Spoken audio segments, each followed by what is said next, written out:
here for the Oaks because they have to play the Barons today at home, and then they have to play the Barons on the road.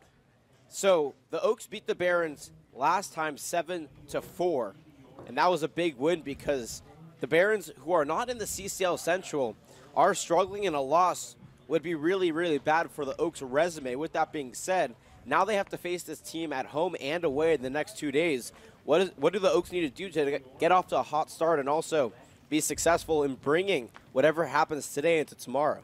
Yeah, well, I mean, as you mentioned, the Oaks in a home and home against the Academy Barons. And the thing that pops out to me when you look at the last time these two teams played was the number of errors. And the Oaks kept it down to just one error in that game, and that's why they were successful, which is something they had struggled with in previous games. And the other thing is, although it might not sound like a really large number, they only had 8 guys left stranded on base in the last time these two teams met. While that may seem like a pretty significant number for the Oaks, it's actually not. They've had a season high at one point, 13 guys leaving stranded on base. And so one of the things, as we've seen that the Oaks do exceptionally well, is capitalizing and converting on 2-out situations in which they have players on base and in scoring position. So for me, I would say if you're the Oaks, look, you got 2 chances at this team, so you have to imagine that when you play them on the road in tomorrow's contest, you're not going to be able to capitalize quite as efficiently on 2-out situations where you have guys on base. So I think if they can capitalize on those opportunities, they'll give themselves a better chance to win. Give themselves the most optimal chance to win is what Coach Solis and company are looking to do. Solis in his 11th year with the Oaks for the Barons under Coach Kenny Landreau in his 16th season. Both these coaches duking it out on the diamond in today's contest. It's the Oaks and the Barons. We're going to hit a break when we come back. National Anthem, starting lineups, and of course, your first pitch. You're watching Oaks Baseball on KDTV, simulcasted onto YouTube. We'll be right back.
Ladies and gentlemen, kindly rise and remove your hats for the playing of the national anthem.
Nice rendition of our nation's national anthem here from George Sparky Anderson Field. Welcome back, everybody. Jonah Malkin, myself, Jonathan Rifkin. Happy to be with you for a fun one. The Oaks and the Academy Barons. Let's get you the starting lineups right now. First, for the visiting MLB Urban Youth Academy Barons based in Compton, California. They come in today's matchup 2-11 overall, 2-10 in the California Collegiate League. Coming off a loss against the Foresters yesterday, 7-0. Starting off from Compton Junior College and playing shortstop is Javier Garcia. Following him is Donovan Curry in the number 2 spot from Citrus College, playing second base. The Yavapai College product out in center field is Trevor Edior. He's in the 3 spot. The cleanup man for the Barons from Marymount California University is Randy Rubio. He's playing third base. Out in DH and in the 5th spot, Garrett Ouellette from LA Valley College. Jason Wallace will be behind him from College of Southern Nevada. He's at third base. Joseph Agumido is catching in today's game from Lynn. Dalen Lee is in the 8th spot from UCI. He's in left field. And Jonah Hargroves out in right from Jackson State will round out the lineup for the Barons. For the Oaks, Milo Beam out in center from Purdue. He'll lead things off for the Oaks offensive side. Max Weinstein behind him from Cal Lutheran is at second base. Grant Mayu making a rare appearance in outfield out in right. Will be batting third from San Diego State. Chase Cockrell is in the cleanup spot from Ole Miss at third base. Brandon Lewis at first base in the 5th spot from Pierce. Jordan McFarland from the University of Arkansas is out in left field. He's batting 6th. Cody Santana, the Hawaii Pacific Star, is DHing today's game in the 7th spot. Jacob Castro is occupying the 8th spot behind the plate in today's game from the University of California, Irvine. And Sam Shakin will round things off here for the Oaks. Then Valparaiso out at shortstop. That'll do it for the Oaks lineup. As shortstop from Compton Junior College, the Cal State Bakersfield pitcher, Javier Garcia. Kenny Johnson, makes his 3rd start for the Oaks in today's contest. Stepping into the plate is Javier Garcia, and we'll be on our way. Johnson has yet to lose a game. He's 2-0 on the season. Looking to continue that hot streak here as Garcia steps in and takes a fastball on the outside corner for strike number 1. 5:02 is our start time. Weather, 84 degrees, wind blowing out to right at 8 to 10 mile an hour gusts. The 0-1 pitch is fouled back. 0-2 the count quickly. Yeah, and expect Johnson, he talked to us before the game, says he loves going to his slider in these 0-2 counts. As the 0-2 pitch from Johnson is popped up into shallow left field, McFarland will glide over to his right and make the catch for out number 1. McFarland in his 3rd day with the Oaks. In 7 at-bats this season, we'll get to it when he's batting, but he only has 1 hit, and he was highly touted out of Arkansas, so slow start for him. But the Oaks overall offensively are batting .321 for the Barons. A completely different story as Donovan Curry steps in. He's batting .304, which is good for 3rd on the team, but overall the Barons are only batting .263 collectively. Johnson pitches the first one, and it's fouled back. 0-1 the count. Along with his .304 batting average, he's plated 2 RBIs, he has 2 runs, and he's also 1 for 1 in stolen bases. As a whole, the Barons only have 4 home runs. The Oaks have 10. The 0-1 pitch is a slider that catches the outside part of the plate. 0-2 the count. Johnson has an array of pitches, a curveball, a slider, a changeup, a two-seamer, and a four-seamer. The mean on his fastballs are 89 to 91 as he kicks and fires. The 0-2 pitch. It's a slider in the dirt. Checking his swing but couldn't hold it back was Courier. And he will go down now for out number 2. The strikeout is the first on the day for Johnson, and there are 2 away now here in the bottom or the top of the first. Yeah, and Johnson's just doing a nice job of coming in and asserting himself on the mound early. A similar start in the last time these two teams met. The first time was a ground out to short followed by a strikeout. So similar pattern in today's game. Trevor Edior steps in now, batting 192 in the number 3 spot. He has 2 RBIs and 4 runs scored. Johnson fires the first pitch for a strike. He hasn't thrown a ball in today's game. That was his 7th pitch. 7 strikes for the Cal State Bakersfield Roadrunner. Toes the rubber, kicks and fires the 0-1 pitch. And that one just misses outside. I guess I jinxed it. Now he's 1-1. Edior from Yavapai Community College in eastern Arizona faces a 1-1 count. Johnson kicks and fires the 1-1. It's a strike at the knees, a 90-mile-an-hour fastball, 1-2 the count. The Oaks are in their navy blue uniforms with white letters on the front with white numbers on the back. Those letters on the front are outlined by baby blue with a baby blue stripe on the side of the pants. Gray uniforms for the Barons with blue numbers and letters. The 1-2 pitch is a slider over the heart of plate. Got him for strike 3. Down goes Edior, and quickly Johnson retires the Barons in order. 1-2-3 inning. No runs, no hits, no errors. Nobody left on base. We're through half an inning here from Sparky Anderson Field. No score, but the Oaks will look to change that as they take some hacks in the bottom half. You're watching Oaks baseball on KDTV. We'll be right back.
Leading off for those, Centerville from Purdue, number 30, Milo Beam. Matt McGowan gets the call for the Barons to start things out here on the mound.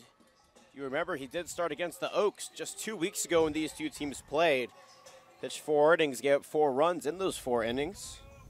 He is 0 for 1 on the season from Chapman University as Milo Beam steps in. He shows bunt and fouls it off. 0-1 the count to the Purdue Boilermaker, batting .406 on the season with 5 RBIs and 8 runs scored. For McGowan on the season, in a total of 10 innings pitched, he has a 7.2 ERA, 9 strikeouts, 5 walks, and he's given up 4 home runs as well. Beam shoulders the bat, though. 1 from McGowan is a fastball outside, 1-1 the count. Of course, give a shout out to our buddy Jay in the press box beside us, calling the game for the Barons. Does a phenomenal job as the 1-1 pitch is whipped at a miss for strike number 2. Yeah, and he didn't make the trek out here the last time these two teams met. Well, he was calling the Long Beach State Super Regional.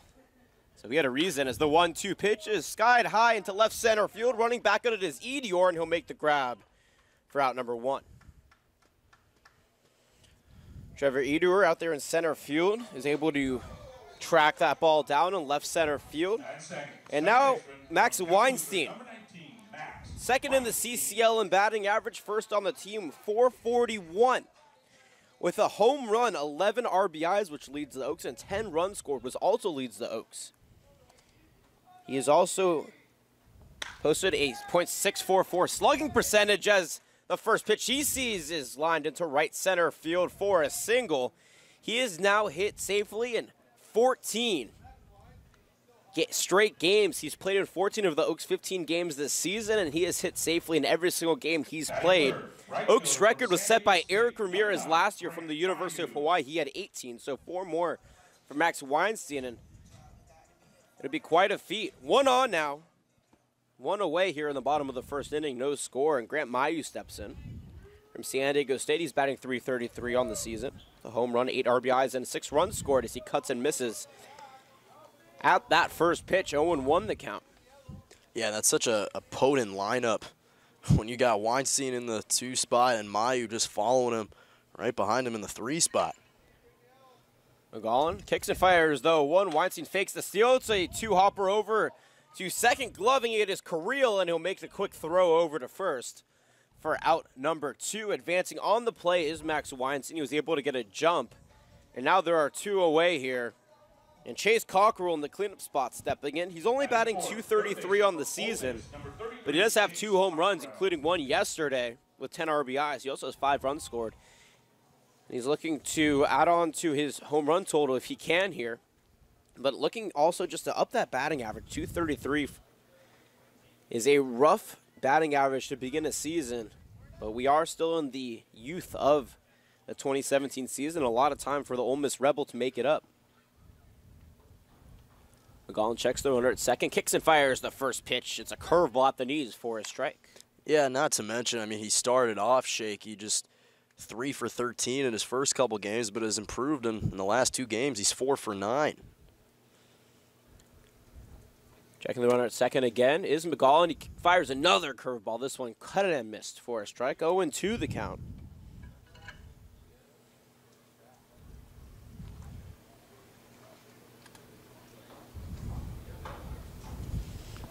Weinstein takes a step and a half lead off of second. McGowan checks him, toes the rubber. Pearson fires, though, 2 pitch. This one is high, though. Argumedo behind the plate, making sure that Weinstein stays put at second base. Not a lot of speed out there at second, but Weinstein, the smartest base runner probably in the CCL. He possesses a high IQ. The 1-2 is ripped to center field. Running back on it is Edior, and he'll make the catch. Short of the warning track for out number 3.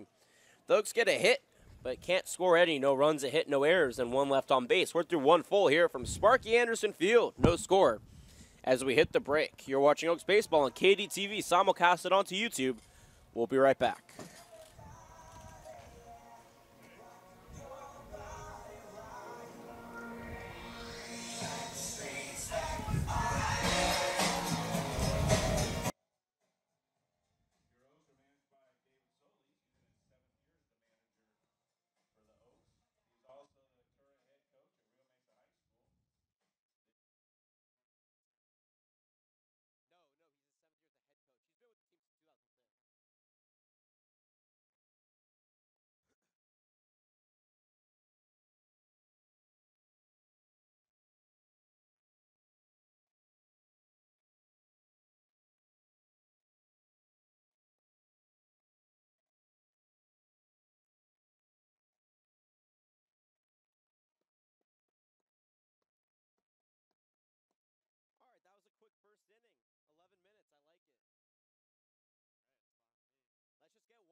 Batting forward for the Barons, third baseman from Marymount College, number 19, Randy Rubio. Back here at George Sparky Anderson Field in Ullman Stadium, the campus of Cal Lutheran University. Jonah Malkin, myself, Jonathan Rifkin. No score as the Barons take their second rips of the day. Retired in order back in the first inning.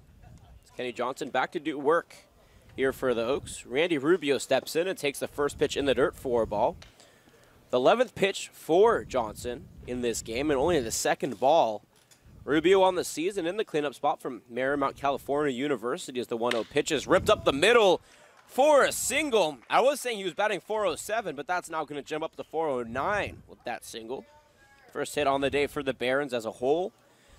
And the cleanup spot doing quick work here. Second pitch he sees is ripped up the middle for a single. And that's going to bring up Garrett Ouellette from LA Valley College. He is headed somewhere else. He doesn't know where, though, yet. Looking to use this summer as an opportunity to get some good offers. Batting .263 on the season with 2 home runs, which leads the team, 5 RBIs, and 3 runs scored. The righty Johnson toes the rubber, nods, kicks and fires the first pitch at the knees for a strike. Yeah, and Johnson likes to start off with fastballs when he faces batters just to set the tone and establish himself on the mound. He did start off with a curveball last time as he attempts a pickoff attempt, sliding back easily as Rubio. Rubio is 0 for 1 on the season in stolen bases.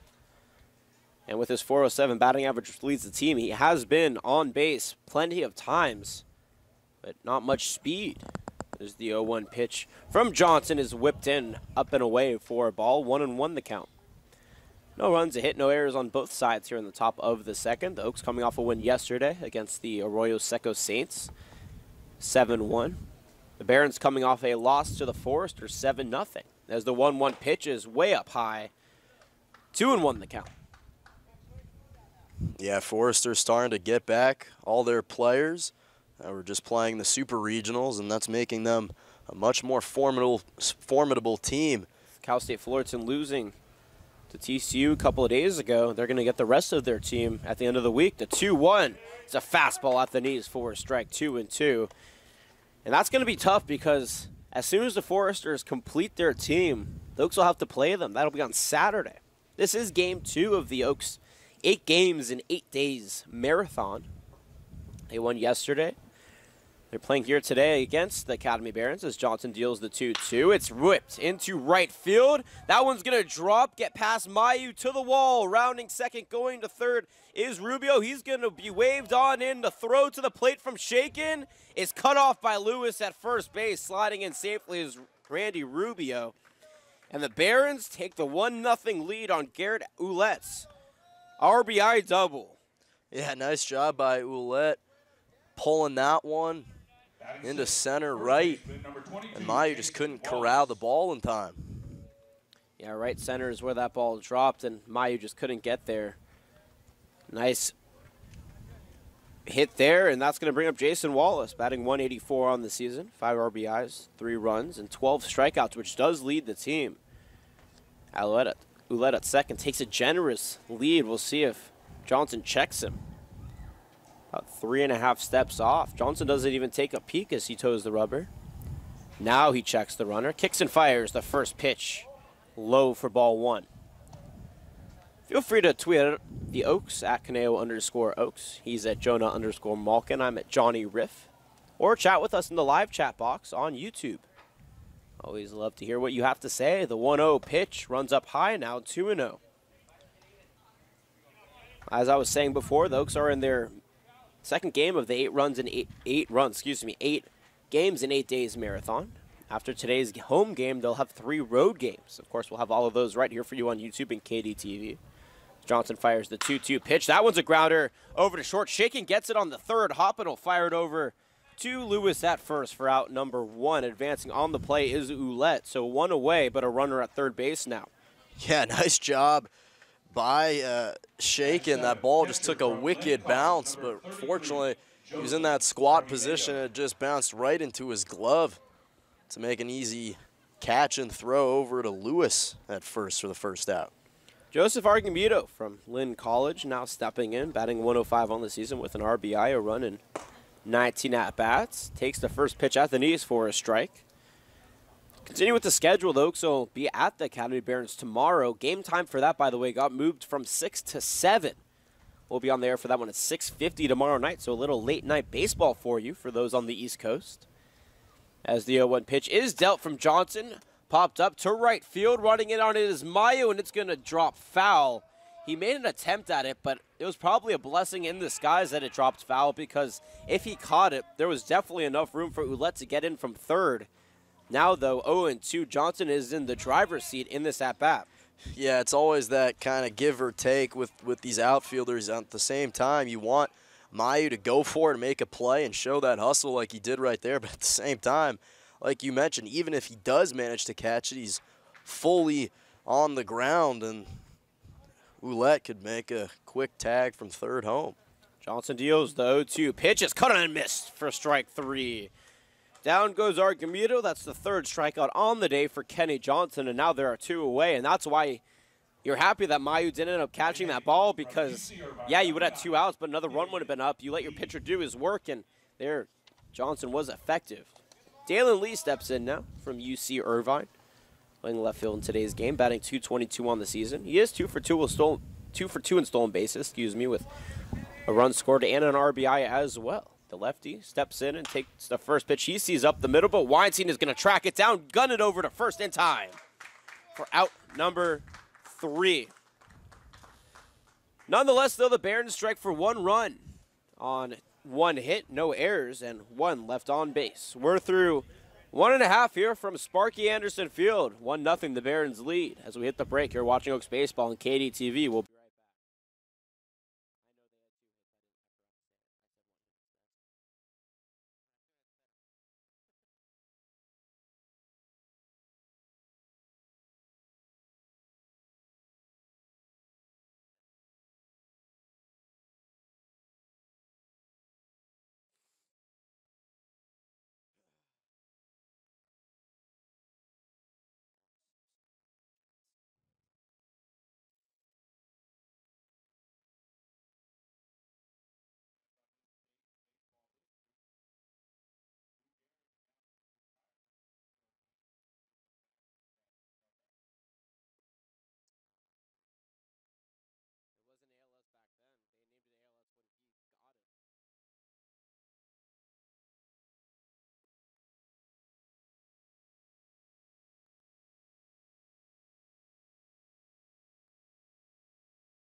4, 5, 6 hitters. Check that. 5, 6, 7 hitters due up for the Oaks here in the bottom of the 2nd inning. Welcome back, everybody. 1-0 our score as the Barons lead the Oaks. Jonah Malkin, myself, Jonathan Rifkin on a nice afternoon here from Sparky Anderson Field. Brandon Lewis is going to step in.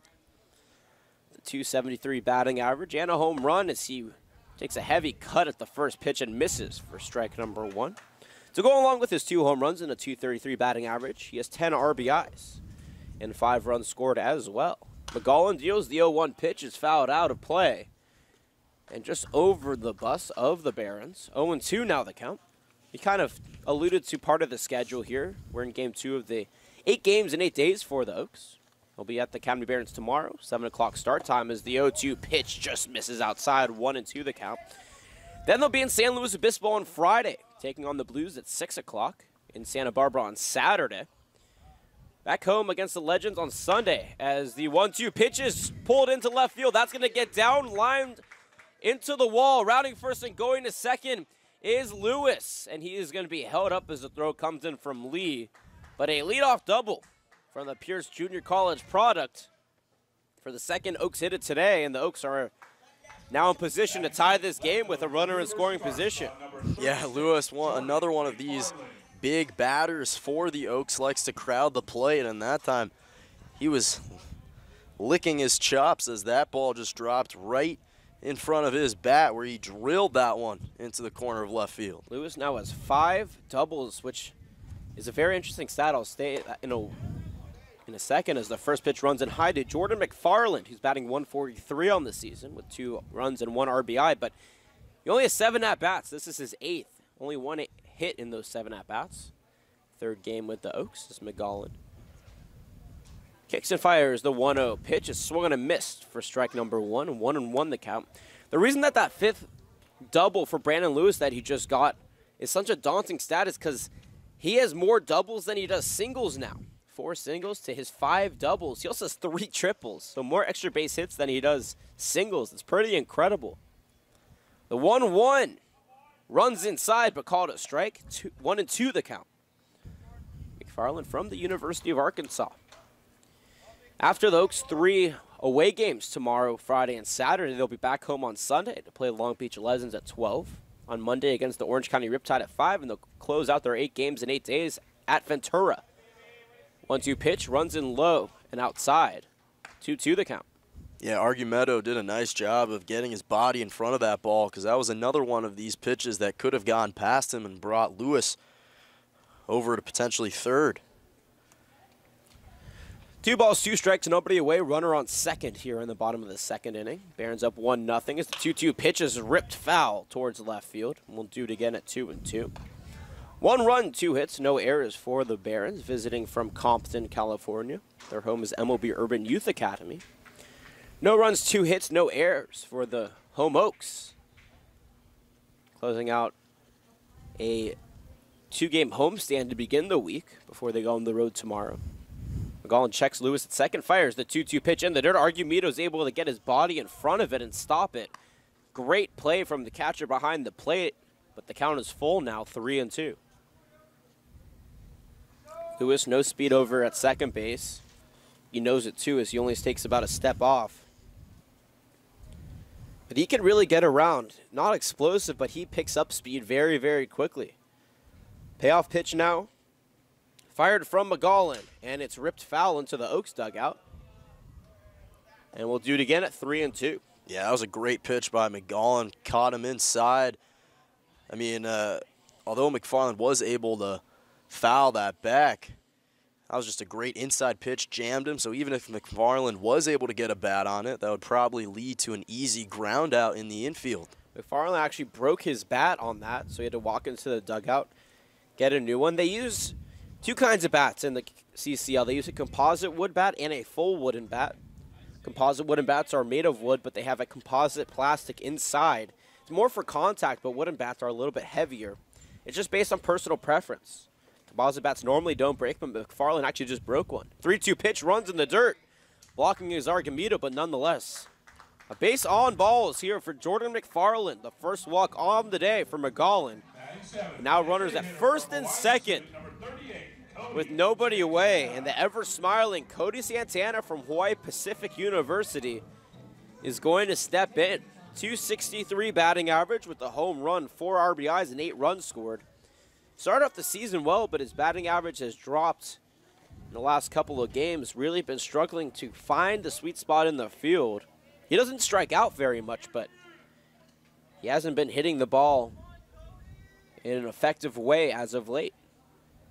McGollin sets and fires the first pitch. Santana rips it, a 2-hopper to Garcia at short. He's going to underhand it to Creel, and he'll whip it over to 1st in time for the 6-4-3 double play. A beautiful turn of 2 for the Barons defense, and now there's quickly 2 away, but Brandon Lewis does advance to 3rd on the play. Yeah, that was not the type of hit that Santana was looking for. Was hoping to maybe lift that one up a little over the head of the shortstop into shallow left, but just couldn't get there. Lewis at 3rd, 2 away now. Barons up 1-0 as Jacob Castro steps in, batting .250 with 4 RBIs and 3 runs scored. Swings and misses at the first pitch for his strike. 0-1 the count. Just graduated from Rio Mesa last week. Played for David Solis there, now playing for him here with the Oaks. We're heading to Irvine to become an anteater. The 0-1 pitch is hit up the middle. That's going to drop. No! A spear out of the air by the shortstop. Javier Garcia saves the run. What a catch. And the Barons are able to hold the Oaks No runs, a hit, no errors, and nobody left on base. Check that, 1 left on base. We're through. 2 full here from Sparky Anderson Field. Barons still lead at 1-0. You're watching Oaks Baseball on KDTV, simulcasted onto YouTube. We'll be right back.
Batting ninth for the Barons, right fielder from Jackson State, number 21, Jonah Dean Hargroves. Jonah Hargroves from Jackson State is going to lead things off here for the Barons in the top of the third. Welcome back, everybody. Barons lead at 1-0 over the Oaks. And Jonah Hargroves from Jackson State takes a first pitch from Johnson high for ball 1. On the season, batting .216 with 3 RBIs and 2 runs. He is leading the team in stolen bases, though, 5 for 6 in that category. As Johnson toes the rubber, kicks and fires the 1-0 pitch. Outside and low, 1-1 the count. Or 2-0 the count, actually, excuse me. With that being said, though he does have a .216 batting average, at Jackson State this past year, he batted .293 in 39 games. This is the 2-0 pitch. Is ripped up the middle and into center field for a single. So Hargroves is on with a leadoff single. That'll help his average just a little bit. The 3rd hit on the day for the Barons. And the 2nd leadoff single they've had in this game. They also had one back in the 2nd inning that resulted eventually into the only run of the ball game thus far. As we go to the top of the order. For Javier Garcia, 0 for 1 on the day out of Compton Junior College. The fly out to right, the lefty. Waving that bat in a counterclockwise circle over his left shoulder. Swings and misses off the first pitch from Johnson. 0-1 the count.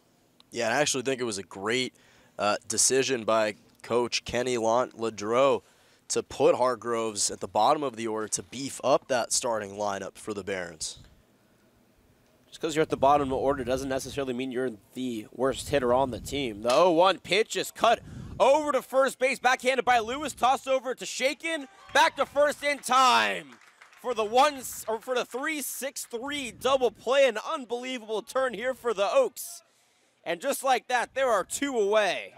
Yeah, just a great heads-up play by Lewis, able to get his glove on that chopper to first. Then to have the awareness to throw it to Shaken in time and then sidestep back over to his first base to make the second out. Just a great heads-up play by Lewis.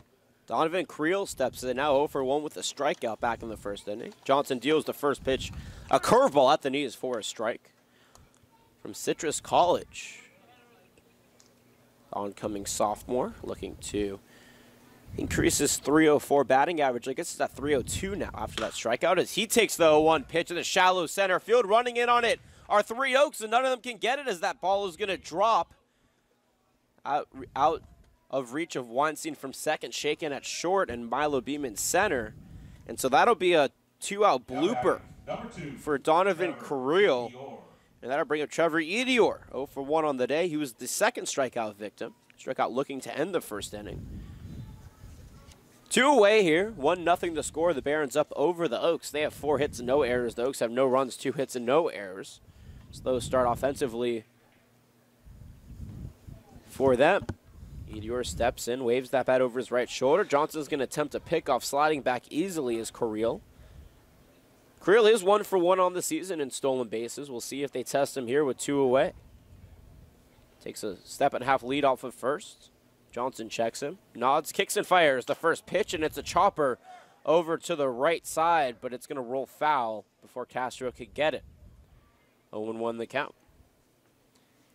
Oaks lay the land for you here. Out in right is Grant Mayu, and center is Milo Beam, and left is Jordan McFarland. At first base is Brandon Lewis. At second base, Max Weinstein. The shortstop is Sam Shaken. Over at third base, Chase Cockrell. Behind the dish, Jacob Castro, and on the mound in his third inning of work is Kenny Johnson from Cal State Bakersfield.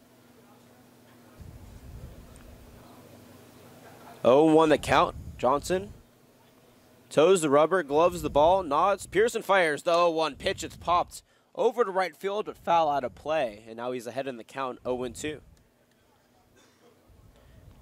Johnson has been pitching almost exclusively fastball since the first inning. Only seen a couple of sliders and 1 curveball in the last 2 innings. His fastball is his most effective pitch. He pitches it at 89 to 91 miles an hour. 0-2, runs up and in. The runner goes. It's a ball. The throw to Weinstein is in time for out number 3. Creel gets caught stealing his first time on the season. Castro guns it over. And now we're out of the top of the third. No runs, 2 hits, no errors, and nobody left on base. We're headed to a break. Barons lead at 1-0. You're watching Oaks Baseball on KDTV, simulcasted onto YouTube. We'll be right back.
So number 25, Sam Shaken.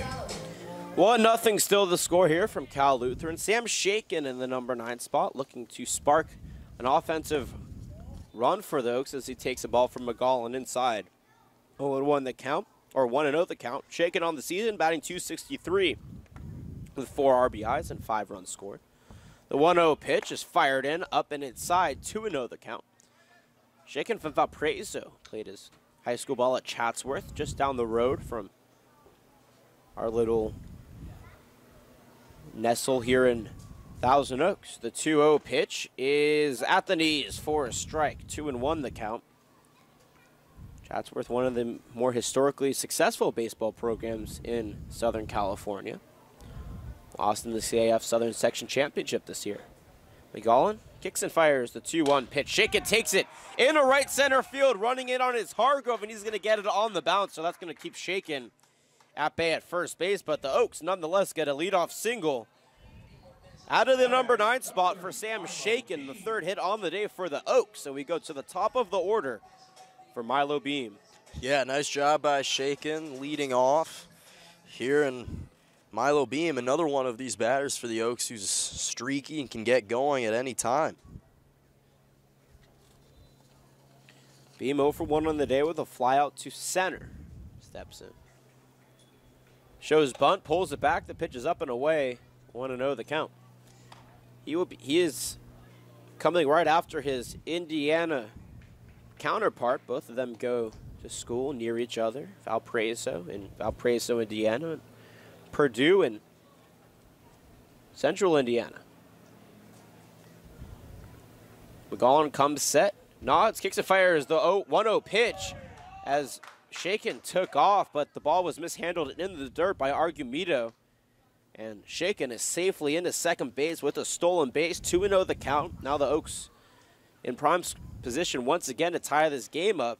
Brandon Lewis led off the last inning for the Oaks with a double, but the Oaks left him stranded on third base. They've left a runner stranded on base in both the innings they've been up so far in this one. McGowan checks Shaken at second. Toes the rubber, kicks and fires the 2-0. Beam shows bunt, pulls it back. Argumedo thought about trying to get Shaken out at second base, but holds back. And the count is 2-1. Yeah, and Beam, he's 3-0 on the season in successful bunts, so it's no surprise here trying to advance Shaken to third, but he's been successful with those. The 2-1 fired in is popped high in the sky, but foul into left field. Lee is going to still make an attempt at it, but it's going to go over the fence. And that'll even the count at 2-2. 1 run, 4 hits, no errors for the Barons. No runs, 3 hits, no errors for the Oaks. They do have 2 runners stranded on base thus far here in the bottom of the third inning. Runner on second base in the form of Sam Shaken. McGowan gloves the ball, toes the rubber. Pearson fires the 2-2 pitch. And it's a little blooper over to first, but that's going to roll just foul. And we'll do it again at 2-2. Oaks will be on the road against the Barons tomorrow at MLB Urban Youth Academy in Compton. 7 o'clock first pitch, 6:50 pregame show.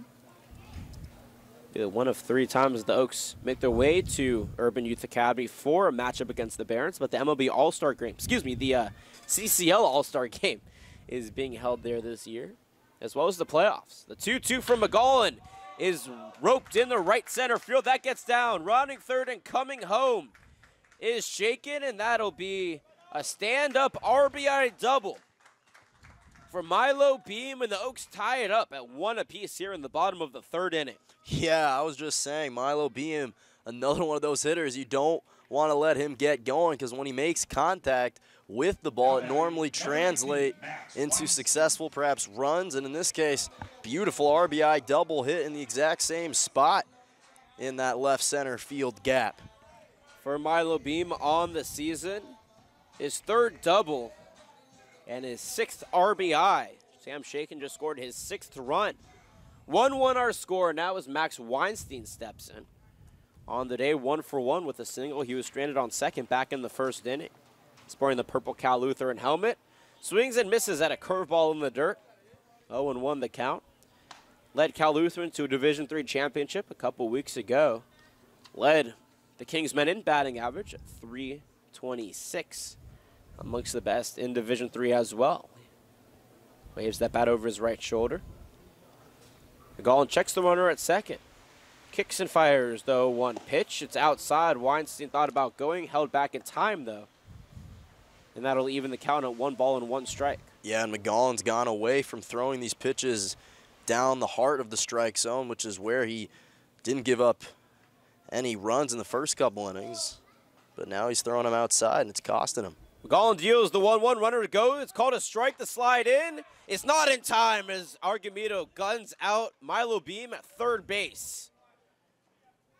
That'll bring an out up to the board. 1 away, 1-2 count to Max Weinstein. An aggressive move from Beam. He does not have a stolen base on the season. And right there, gunned out. The 1-2 pitch from McGowan is a curveball, waved at and fouled off. And we'll do it again at 1 ball and 2 strikes. Feel free to tweet at us at Caneo_Oaks. He's at Jonah_Malkin. I'm at Johnny Riff with 1F.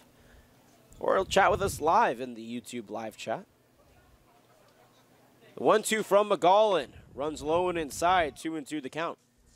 1 run, 4 hits, an error for the Barons. 1 run, 4 hits, 1 error, or no error, for the Oaks. That's the difference, is that one error. The 2-2 is a high curveball, chopped over to short. Garcia gets it, throws it over to first in time to get Weinstein by a step for out number 2. Yeah, nice job from the shortstop, stepping in, closer in the infield, able to glove it on the one bounce and make the play. Grant Mayu's going to step in now from San Diego State, 0 for 1 on the day with a ground out to second. Did not play it with the Aztecs this past season, had foot surgery in the offseason and rehabbed. The first pitch he sees is a curveball up and inside for ball 1. On deck, should we get that far? Chase Cockrell in the hole, Brandon Lewis. McGowan deals the 1-0 pitch. It's ripped over to third, 2 hops to Rubio. He'll take a step and fire it across the diamond to Wallace in time for out number 3. The Oaks score 1 on 2 hits, an error, and nobody left on base. We're through 3 full here at Sparky Anderson Field. 1-1 our score as we hit the break. You're watching Oaks Baseball on KDTV. We'll be right back.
All knotted up at 1 here at Sparky Anderson Field. Welcome back as the Oaks and the Barons are duking it out on the diamond. Kenny Johnson back on the mound, and for play-by-play here in the 4th, 5th, and 6th innings, my broadcasting partner, Jonah Malkin. Thank you, Jonathan, and welcome in to anyone just joining our broadcast here at Sparky Anderson Field, where the Oaks taking on the Barons in the 2nd meeting of the season. Trevor Edior up the plate for the Barons, took that pitch high for ball 1. He's 0 for 1 on the day as he was struck out back in the 1st. 1-0 pitch, fouled back to bring the count at 1-1. And that one run by Kenny Johnson, who's still on the mound, was actually his first run he's given up all season in 3 starts for the Oaks. As he fires the 1-1 slider that just misses the outside corner for ball 2.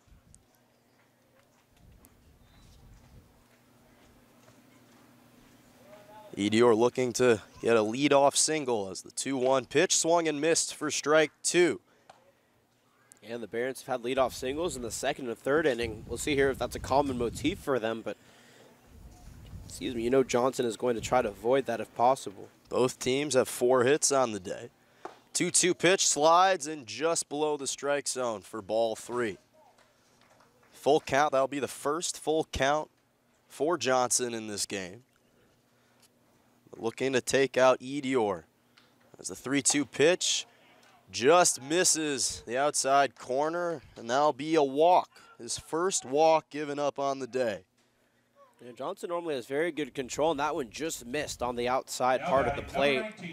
Castro placed it to try to show the umpire, look, it's a strike, but he may have moved his glove just a little bit to the left, and nonetheless, the umpire didn't budge. And they get a leadoff runner on, which I guess is kind of a common motif. Yeah, they had singles the last 2 innings, but anytime you can get a runner on with nobody away, that bodes well for your team. Johnson's pickoff attempt came late over to Lewis, and Randy Rubio up at the plate for the Barons. He's 1 for 1 on the day with a single back in the 2nd, as well as a run scored. Looking to potentially make that 2 for 2 here. As Johnson delivers the 0-0 slider, throw over to Weinstein's going to get through his glove. but Edior is not going to take a chance, but still manages to steal over to second. Yeah, Castro got up as soon as he got that ball, but unfortunately, the throw was just a little bit wide. Weinstein couldn't glove it. That pitch was high also, so it was a ball. So a good take at the batter's box for Rubio and a good steal there from Edior. Rubio, second on the team with a .407 batting average. Waits in the batter's box. And swings the 1-0 pitch. Gloving it is Cockrell and making the throw over to Lewis for out number 1. A beautiful diving catch from Cockrell, and he's able to make a play on it. Yeah, he was able to get that on one hop, timing that dive, stopping the ball before he got through, checking the runner at second, and firing it over to Lewis at first in time. Great play there from the third baseman. And Garrett Ouellette will come in for the Barons, making a second appearance on the day with an RBI double back in the second. Contributed to the only run given up by Johnson on the day as he takes that outside for strike 1. And that's truly remarkable, Johnny, when you think about Johnson in over 7 innings pitched. That was just the first run given up for the Cal State Bakersfield product. Yeah, very good control. Also looks like great defense. Checks off the runner at second, pop that one up, and getting underneath it is going to be Castro to make the catch and out number 2. So after the walk, Now batting number 22, Jason Wallace. Johnson causes a ground out from Rubio over to third, and now a pop-up from Ouellette with Jason Wallace coming up to the plate for the Barons. He's 0 for 1 on the day. First. Johnson is very good at keeping his composure. You never really see him get frustrated out there. He's kind of goes through life that way. Doesn't really get stressed, just goes through emotions, does his job, and gets out of there. Definitely a character on this Oaks squad as he fires the 0-0 pitch in the dirt for ball 1. Really a funny guy when you talk to him. He always kind of gives you that half-hearted smile, stare, or maybe you've received more of those half-hearted stares than I have, but he's a nice kid, and we sure love having him in the dugout. As he checks off the runner at second.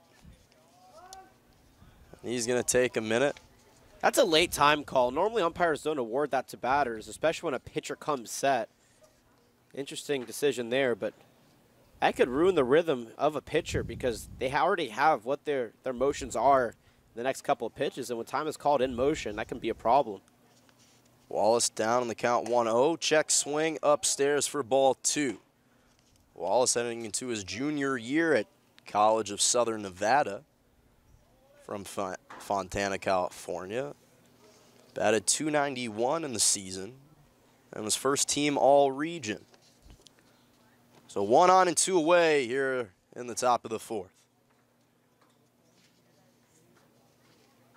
2-0 pitch inside, ball 3. It looks like Johnson is pitching or is releasing those pitches a little bit too far, either out in his of the release point or in on the release point, and that's why he's missed 2 away and 1 in. It comes off his hands just a little bit wrong, and that's why you see those pitches missing a little bit on the outside or the inside of the plate. Wallace, golden opportunity up in the count, 3-0. Johnson sets and fires upstairs for a second walk of the day. And make that the second walk of the inning as well. He does have 4 strikeouts. But in this one inning alone, 2 walks. So Edior still over at second and Wallace at first with the catcher from Lynn College, Joseph Argumedo, coming up to the plate for the Barons. So for 1 on the day, struck out back in the second. Argument has been struggling, but what better way to up your 103 batting average with a 2-out base not cured with 2 on. Something the Oaks have done as he hits that one over to Weinstein, diving on it, and he's going to throw it over to Lewis for out number 3. So a nice defensive play by Weinstein ends the inning as the Oaks still knotted at 1 apiece with the Barons as we head into the bottom of the 4th. As the Barons leave 2 on, no runs and no errors. You're watching Oaks baseball on KDTV. We'll be right back.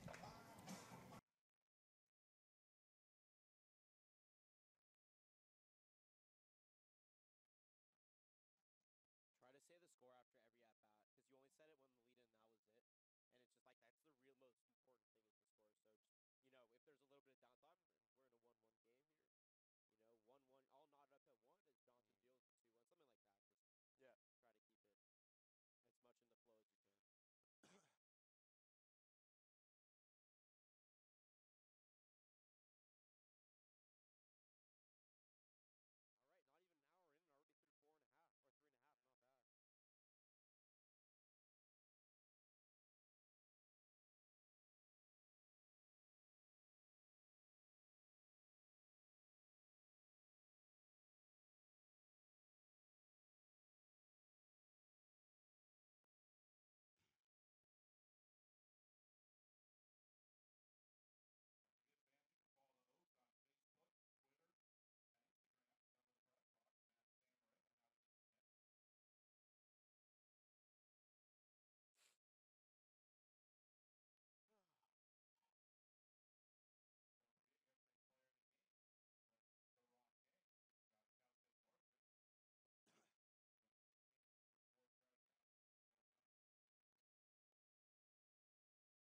bad. The home run extraordinaire, Chase Cockrell up at the plate for the Oaks, leads the team with 2 home runs after the departure of Frankie Tostado, and he's going to lead off here to start the bottom of the 4th in a 1-1 game as McGollen's curveball drops in for strike 1. Cockrell 0 for 1 on the day, and he struggled the last time these two teams met. Last time these two teams played, he was 1 for 5, but didn't actually get a hit until the bottom of the 8th when he hit an RBI single. But looking to change that here as McGollen delivers the 1-1 pitch, fouled to the left for strike 2. Yeah, he's really been struggling to make contact with pitches and finding that spot in the field where he's comfortable with the ball going. When he takes it opposite field, he's just flying out, and when he takes it into left field, he's grounding out. 1-2 pitch, swung and missed for strike 3. So make that McGollen's first strikeout on the day, with Brandon Lewis coming up to the plate for the Oaks. Yeah, McGollen has been pitching very, very well. Yeah, he's given up 4 hits and 1 run, but only 1 walk. That was his first strikeout, but the fielding has been phenomenal for the Barons.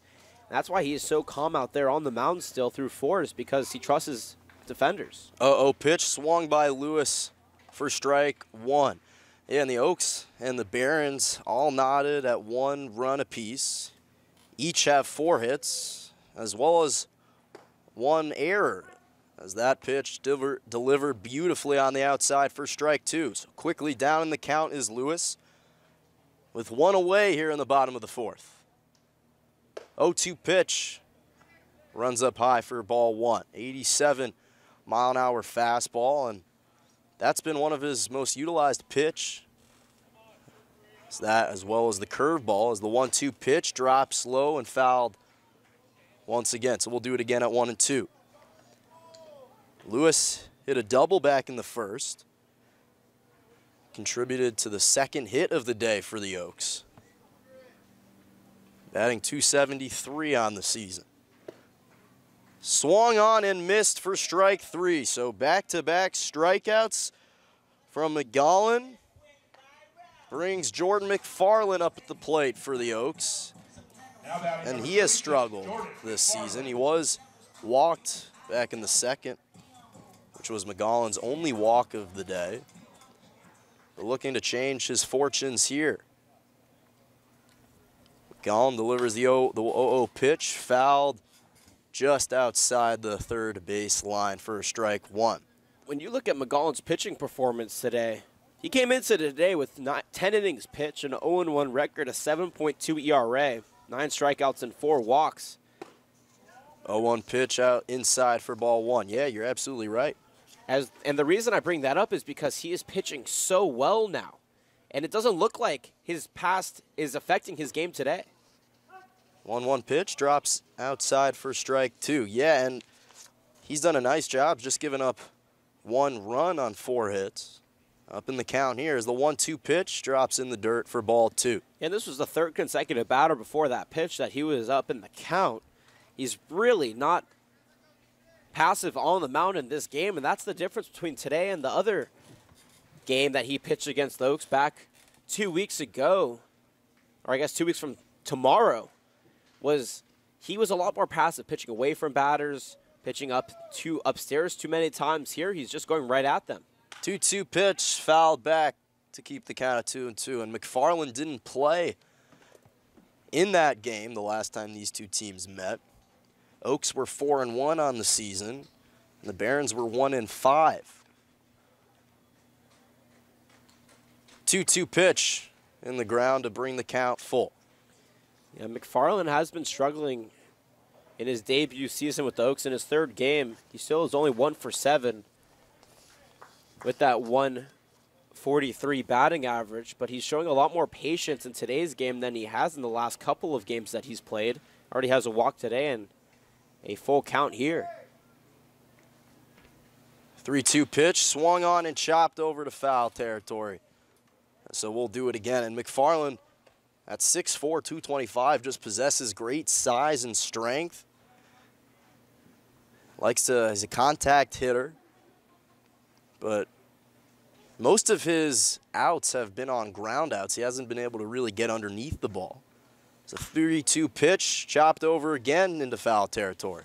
Yeah, in yesterday's game, he had that one fly out. He did go 2 for 4, or actually 1 for 4, excuse me, but before that, in his opening game with the Oaks, he grounded out 4 times. Nobody on and 2 away here in a 1-1 game. Bottom of the 4th, 3-2 pitch, fouled again into foul territory. So McFarland doing a nice job staying alive, and as we've talked about, staying patient in the batter's box. He needs to be careful now, though, because McGowan has thrown 3 straight curveballs low and outside. McFarland swung at all of them. I'd expect a high fastball here. Full count pitch comes in low, just below the strike zone. So McFarland's patience pays off as he's going to be walked over to first for McGowan's second walk of the afternoon. Now batting number 38, Cody Santana. And Cody Santana going to come up to the plate for the Oaks, the Hawaii Pacific Shark, looking to get off to a better start in his designated hitter role. Yesterday, he struggled, was 0 for 4. But an opportunity to help rectify that as McGowan's pickoff attempt comes late over to first. Yeah, today is the first day that the Santana family is not at an Oaks game. Mind you, it is for a good reason. But nonetheless, it's kind of sad to see them not in the Cal Lutheran stands. 0-0 pitch. Outside for ball 1. Back pick attempt comes late. Yeah, well, normally they come, their package deal. Wherever he goes, the team goes. In the one road game of the season, he was one of the few parents to make the trek over to Irvine when the Oaks took on the Riptide. Yeah, but they said they'll be in Slow on Friday and on Saturday in Santa Barbara, so they'll be the traveling fans for the Oaks. Santana swings and fouls the 0-1 pitch. So quickly down in the count, 0-2. McFarland over at first, Santana up at the plate. With 2 away here in the bottom of the first, Oaks still tied 1-1. Gallon takes the sign from Argumedo. Collects himself and fires the 0-2 pitch. Outside, making the steal is McFarland, but he is not going to get there in time. So 1-1. Still the score here at Sparky Anderson Field. You're watching Oaks Baseball on KDTV and simulcast on YouTube. We'll take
Tie ball game Number 9. here in the top of the 5th at Spark Anderson Field between the Oaks and the Barons.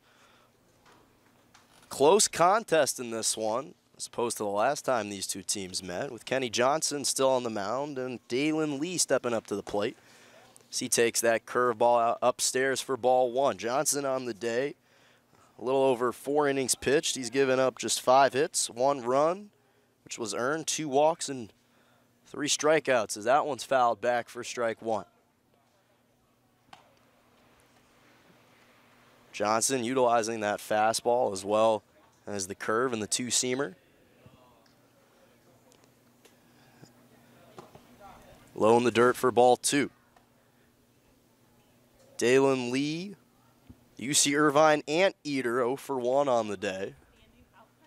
Up in the count, 2-1. Inside, hit over to shallow right for a leadoff base hit from Dalen Lee. So nice job setting the tone here in the top of the 5th. Yeah, and you look at that. Besides the first inning, the Barons have gotten a leadoff base runner on every single inning. Now they're 4th straight. They got a walk last time. Before that, they had 2 singles to lead off the 2nd and 3rd. So a really good job at the top part of their order in the innings, getting on base, but they need to capitalize. Yeah, since the 2nd inning, a leadoff hit every single inning. With Jonah Hargroves taking that pitch outside for strike 1.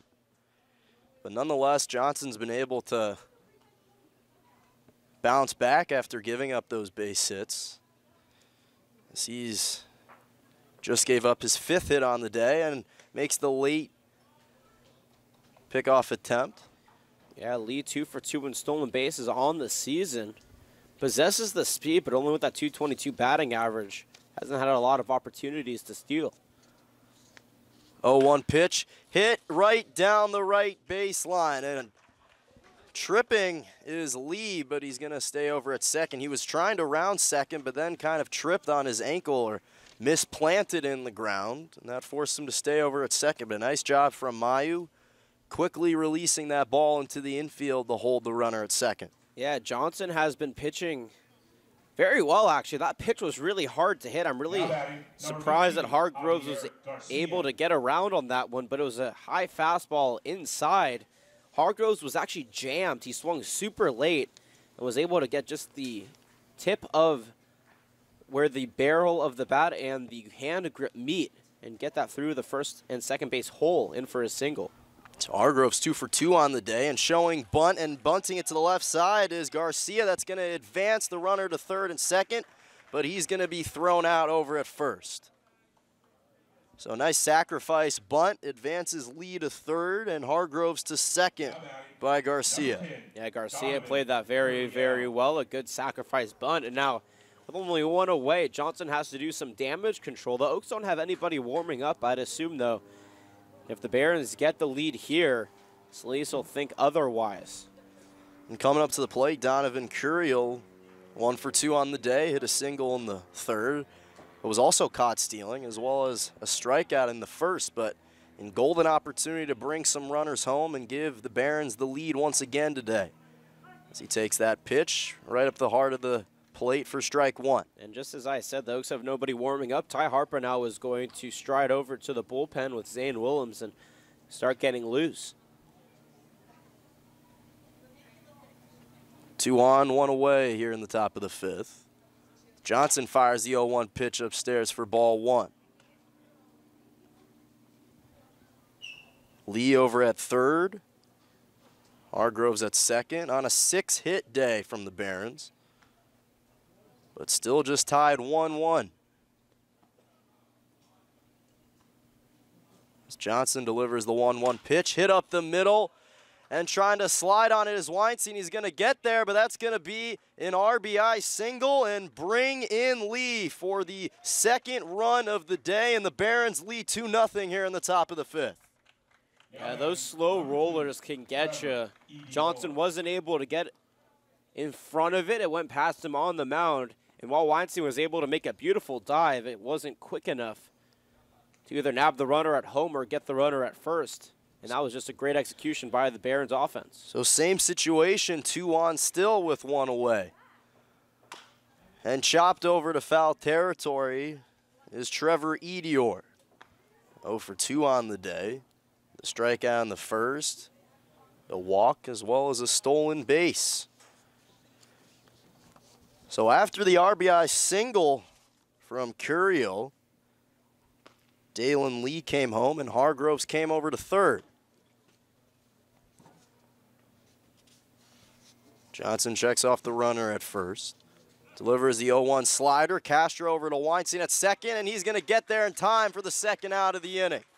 And that's the second time the Oaks have caught a base runner for the Oaks stealing in this game. Yeah, Johnson came up quickly. That pitch was low and away for a ball, but a bad read by Curiel trying to eliminate that double play. But now they have 2 away and only a runner at third base. So for Edior, he still has Hargroves over at third for the LA kid. 1-1 slider upstairs for ball 2. That one just missed. That started in on the shoulder. Edior actually moved away from it, but it ended up coming over the plate, I guess just a little bit high. Batted .316 for the Arizona Community College this past season. As the 2-1 pitch slides and catches the outside corner to bring the count even at 2-2. Beautiful pitch from Johnson. Utilizing his slider to perfection on that one. And Edior calls for time. Umpire's just going to shake off the home plate, make it a little more distinguishable for the base runners. In a 2-1 ball game here in the top of the 5th. 1 on and 2 away. 2-2 pitch from Johnson, check swing, and he's going to be, well, trying to maneuver his Edior, but he's going to be caught for a strikeout, and that's Johnson's 4th strikeout on the day. But the Oaks now find themselves down 2-1 to the Barons as we head into a tight contest here in the bottom of the 5th. Don't go anywhere. We'll be right back.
Cody Santana. Bottom of the order for the Oaks.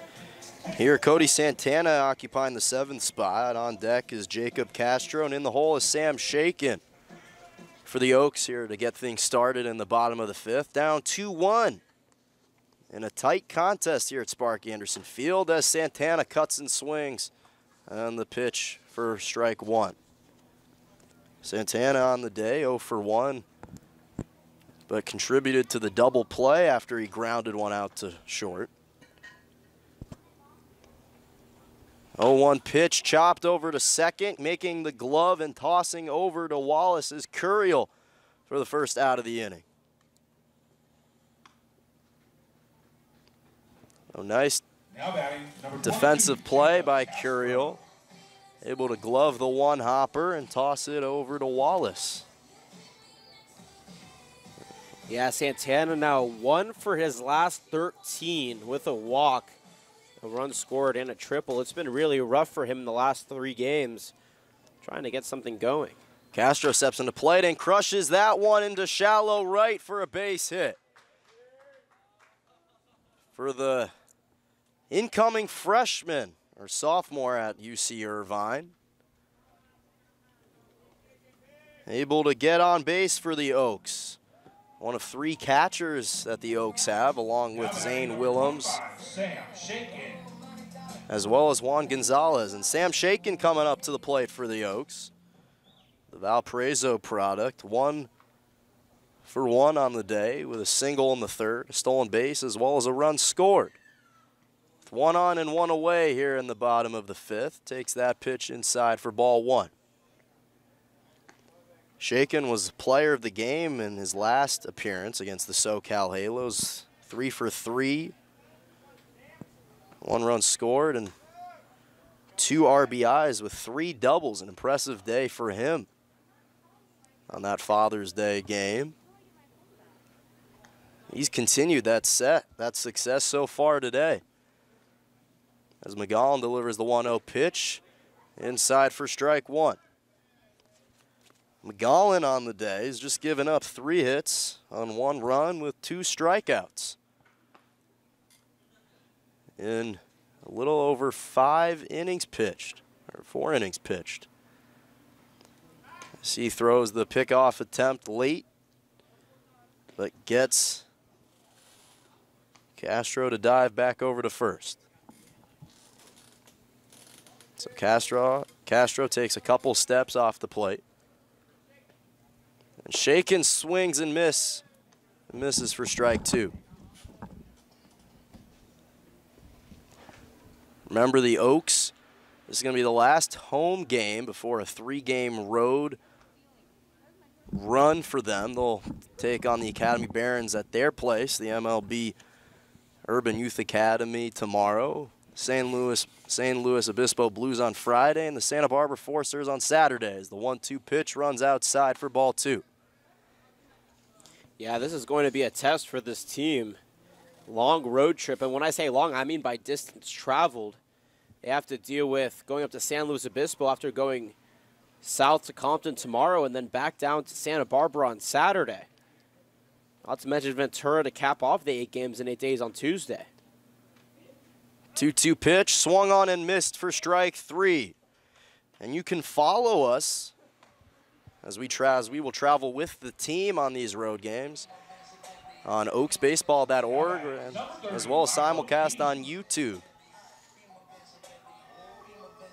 And that was McGowan's 3rd strikeout on the afternoon on an impressive day on the mound, with Milo Beam, who hit an RBI double up at the plate, as McGowan once again attempts the pickoff. Yeah, Castro doesn't have any sort of speed out there at first, so I wouldn't worry too much about him trying to swipe second base. 0-1 pitch, swung on and missed for strike 1. But I see why McGowan wants to try to get him as close to first base as possible, because he does represent the tying run, and we'll see here if the Oaks try to set him on maybe a hit-and-run situation with 2 away. 0-1 pitch taken upstairs for ball 1. And especially with Beam, who hit that RBI double in the left center, if Castro gets a good leadoff, potentially could make it all the way home. Probably not, but you never know with the type of strength that Beam has. As McGowan delivers the 1-1 pitch, runs outside for ball 2. So Oaks still down 2-1. Here in the bottom of the 5th on just 5 hits and 1 error. But Beam quickly down in the count, 1-2. Wild pitch outside brings the count even at 2-2. Yeah, after that late call from the umpire on that outside pitch, it looked like it was going to be a ball, but called a strike. McGowan follows up with another outside fastball. This one just gets away from him a little too much. 1 on and 2 away here in the bottom of the 5th. McGowan delivers the 2-2 pitch, swung and missed for strike number 3. So down goes Beam, leaving Castro on base, but no runs and no errors as the Oaks still down 2-1 as we head into the top of the 6th. You're watching Oaks baseball in a tight contest on KDTV. We'll be right back.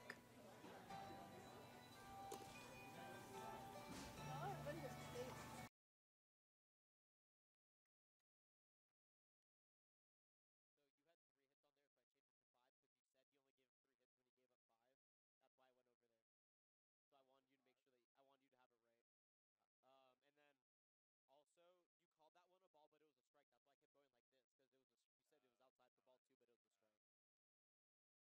Give us money. We want your money.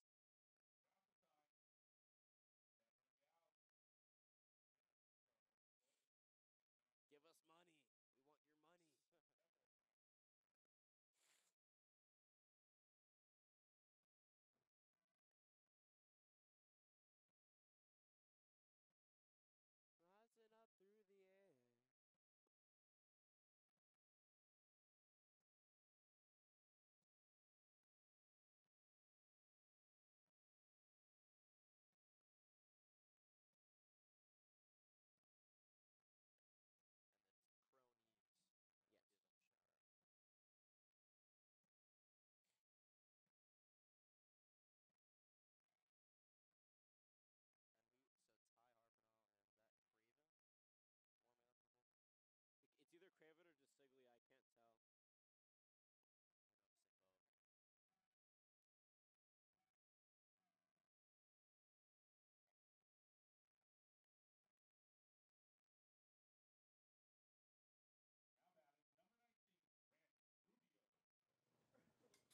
And it's It's either Craven or DeCiglia. I can't tell. Middle of the order to start off the top of the sixth as the Barons lead 2-1 here at Spark Anderson Field, with Randy Rubio coming up to the plate for the Barons and Kenny Johnson still on the mound for the Oaks as the check swing up and inside will probably be ball one, and it will be, as a new ball will be given over to Johnson, and Castro wants to have a few words. While we have this break, we'd like to take some time to thank our sponsors, Road Runner Shuttle, providing us transportation, Stephen Joseph Sweet, MD Orthopedic Surgery and Sports Medicine, as well as Jimmy Johns and our newest sponsor, and as well as Cronies. We appreciate you guys supporting the Oaks, and they appreciate all the support you give them to make a successful summer season. As Johnson entering his sixth inning, pitching here in the top of the sixth. Fires that one inside for ball two. Rubio on the day, 1 for 2, hit a single back in the second, as well as a run scored for the Marymount product. 2-0 pitch chopped into foul territory for strike one. Rubio, a fifth-year senior, the only fifth-year senior on this entire Barons roster, so trying to maximize his time in Summer League and have a productive senior year as the 2-0 slider runs upstairs for ball three. And one of the things, Johnny, that I've noticed with Johnson, at least as this game has progressed, is he's been finding himself down in the count more frequently. As the 3-1 pitch runs low for ball four. And that's his third walk of the day given up by Johnson. Yeah, it's been interesting because he started off so well, and you talk about the 7 innings he's pitched coming into today's game, as it looks like he's going to be done. Or Solis is going to try to kill some time to the bullpen, but no, he will be done. But yeah, it's been a rough outing for him, and I definitely think that this is maybe a wake-up call. Because at the end of the day, Johnson is probably the best starter this team has. And he has had one bad outing, which means, you know, he is a little bit vulnerable. So Johnson's day will be done. He pitched a little over 5 innings, gave up 7 hits, 2 runs, 3 walks, and 4 strikeouts. But we'll break down the new pitcher for the Oaks after we take a short break here in the top of the 6th. You're watching Oaks Baseball on KDTV. We'll be right back. I actually really like him.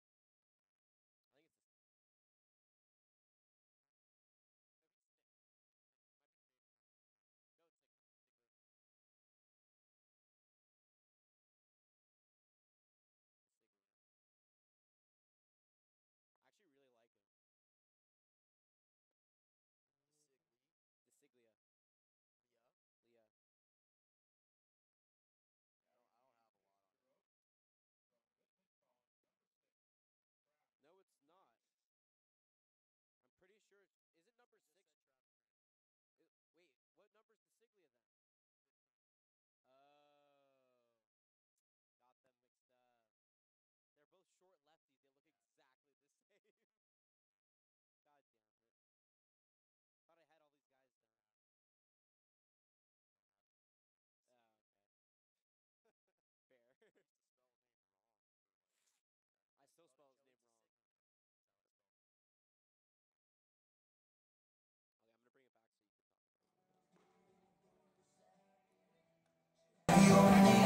Remember to say there's a runner on first. Travis Craven will take the mound and be the second pitcher of the day for the Oaks in today's contest against the Barons. The Barons still have a runner at first. It's Randy Rubio, but Craven entering his third appearance for the Oaks. Last time he played was in Game 1 of the 3-game series against the San Luis Obispo Blues. Gave up no runs and just 2 hits, and also played against the Coastal Cubs, which feels like a long time ago in the first series for the Oaks this season. But the southpaw looking to make a difference and help his team out here in the top of the 6th. With 1 on and nobody away. On 2 runs and 7 hits for the Barons. Craven delivers his first curveball inside for strike 1. Oh, beautiful pitch to start him out. That ball was a 12-6, no outward movement, just up and down. And that was perfectly placed. Ouellette up at the plate for the Barons. Pops that 0-1 pitch up in the air. Castro is going to try and run underneath it and is going to be able to dive on it and make the catch for out number 1. So nice job from Castro adjusting to that changing ball, just spinning up the plate. And Jason Wallace. Head coach David Solis is going to quickly come to the mound to speak with his infield and Craven, even though Craven was just entered in the ball game. So an interesting decision, but we'll take a short break here at Sparky Anderson Field.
So Travis Craven's day will quickly be done, as Solis just wanted him to take out the left-handed batter for the southpaw. And Ty Harpenau is going to come on for the Oaks for the 3rd pitcher of the day for them. He's played in 2 previous games.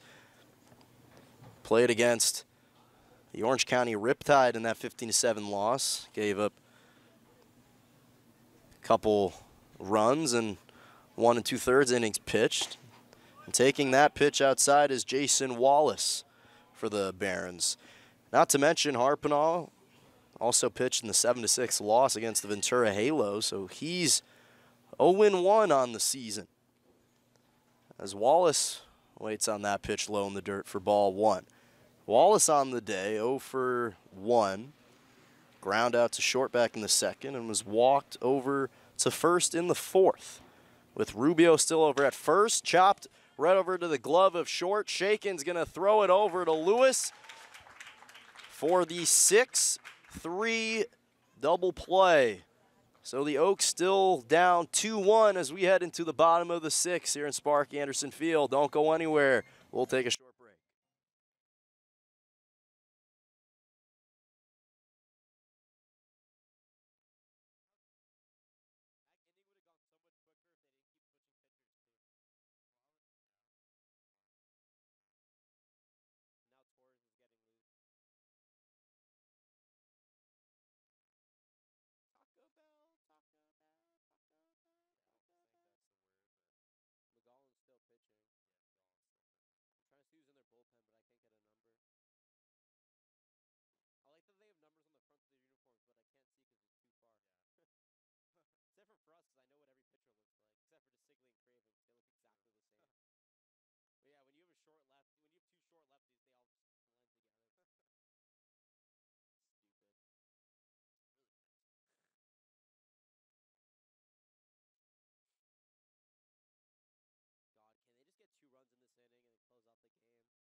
The Cal Lutheran Kingsman superstar Max Weinstein leading off here to get things started in the bottom of the 6th. Leads the team in practically every statistical category, batting a little over .450 on the season. Leads the team in hits with 26. Leads the team with base hits with 16.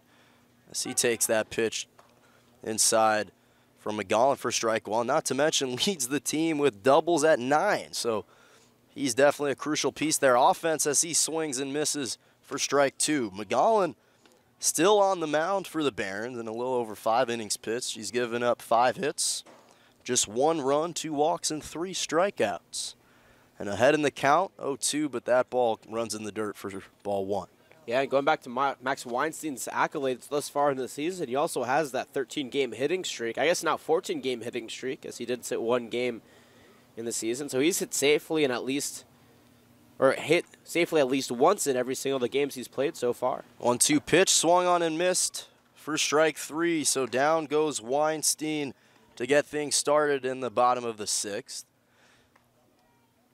And that's going to be his 5th strikeout for McGowan on the day, with Grant Mayu coming up to the plate for the Oaks. Yeah, McGowan has struck out the last 3 Oaks batters. Shaken, Milo Beam, and now Max Weinstein. So Mayu quickly down on the count, 0-1. Mayu on the day, 0 for 2. A ground out to second as well as a ground out to third. As he chops that one over to second, gloving it is Curiel and lightly going to toss it to Wallace. And able to adjust and tag Mayu out for the 2nd out of the inning. Yeah, that was a high throw from the second baseman, Chavez. A lazy throw when you're just in close quarters, but nonetheless, a good job by Wallace, able to glove it and turn around, tagging Mayu for out number 2. So this bottom of the 6th has gone by quickly as McGowan's just needed 6 pitches to retire 2 batters, Weinstein in 4. And Mayu in 2 with Chase Cockrell coming up to the plate, 0 for 2 on the day. And Cockrell started off similarly against this team the last time, and McGowan started off 0 for 2 back 2 weeks ago. As he takes that pitch below the knees for strike 1. Cockrell, another one of these big at-bats for the Oaks. Not to mention he has a brother, Hunter, who accompanies him at Ole Miss. Chopped in the foul territory for 0-2. And sometimes families don't always decide to send kids to the same college, but in Cockrell's specific instance, parents felt, hey, not a bad idea. The 2-2 pitch runs low for ball 1. Yeah, and Ole Miss is actually a very good institution as well, so can't complain that you have 2 kids in the Rebel system. Great athletics, very good academics as well. Yeah, his brother majoring or enrolled in the College of Letters and Sciences as that pitch runs inside for ball 2. Cockrell just trying to pave the way and set the academic as well as athletic example for his brother. 2-2 pitch, swung on and missed for strike 3. So make that 4 of the last 5 batters Magana struck out for 6 strikeout of the day. And the Oaks still down 2-1 in a tight contest here at Spark Anderson Field. Don't go anywhere. We'll be right back.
Now batting, number 33, Joseph Argumedo. Welcome back to Spark Anderson Field. My name's Jonah Malkin, and to provide you with the final potentially 3 innings of play-by-play, my broadcasting partner and musical ear specialist, Jonathan Rifkin.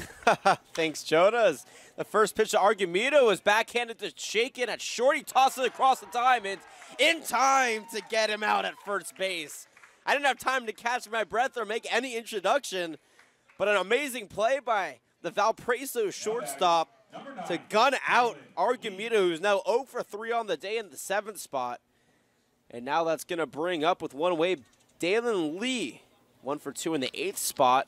2-1 our score here at Sparky Anderson, and Jonah Malkin, as always, doing a phenomenal job as our play-by-play guy for the middle innings. Couldn't ask for a better partner in crime here with the Oaks.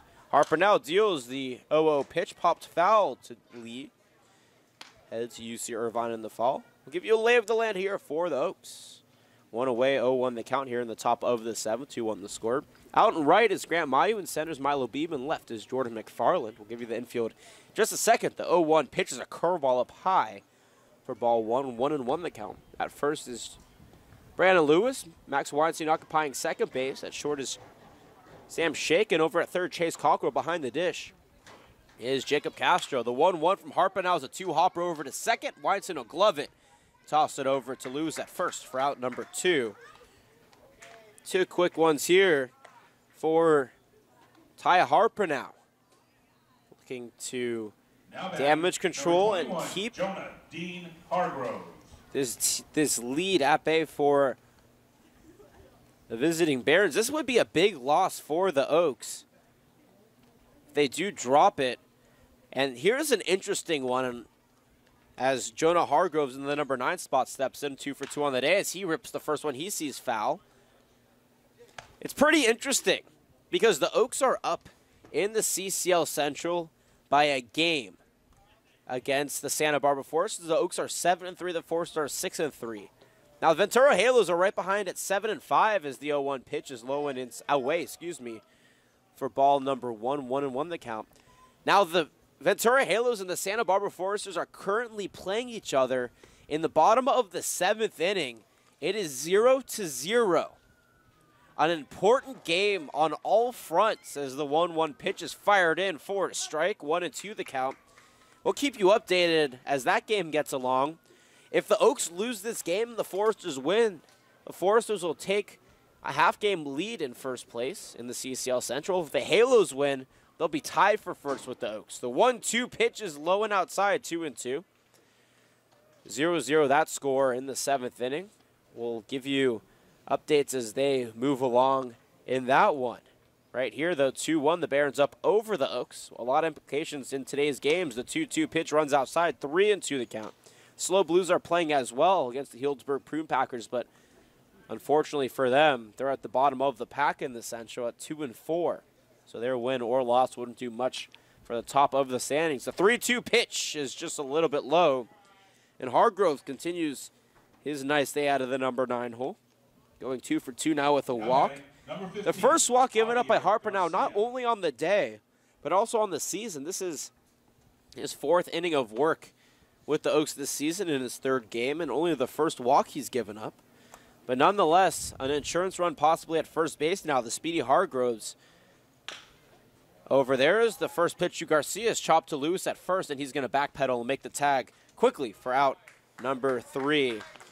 No runs, no hits, no errors, nobody left on base as we're through 6.5 here from Sparky Anderson Field. We're headed to the 7th inning stretch. Grab some hot dogs and a nice cold beverage and strap on in because we are going down to the wire here from Sparky Anderson Field. 2-1 our scores. We hit the break. Barons up over the Oaks.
C.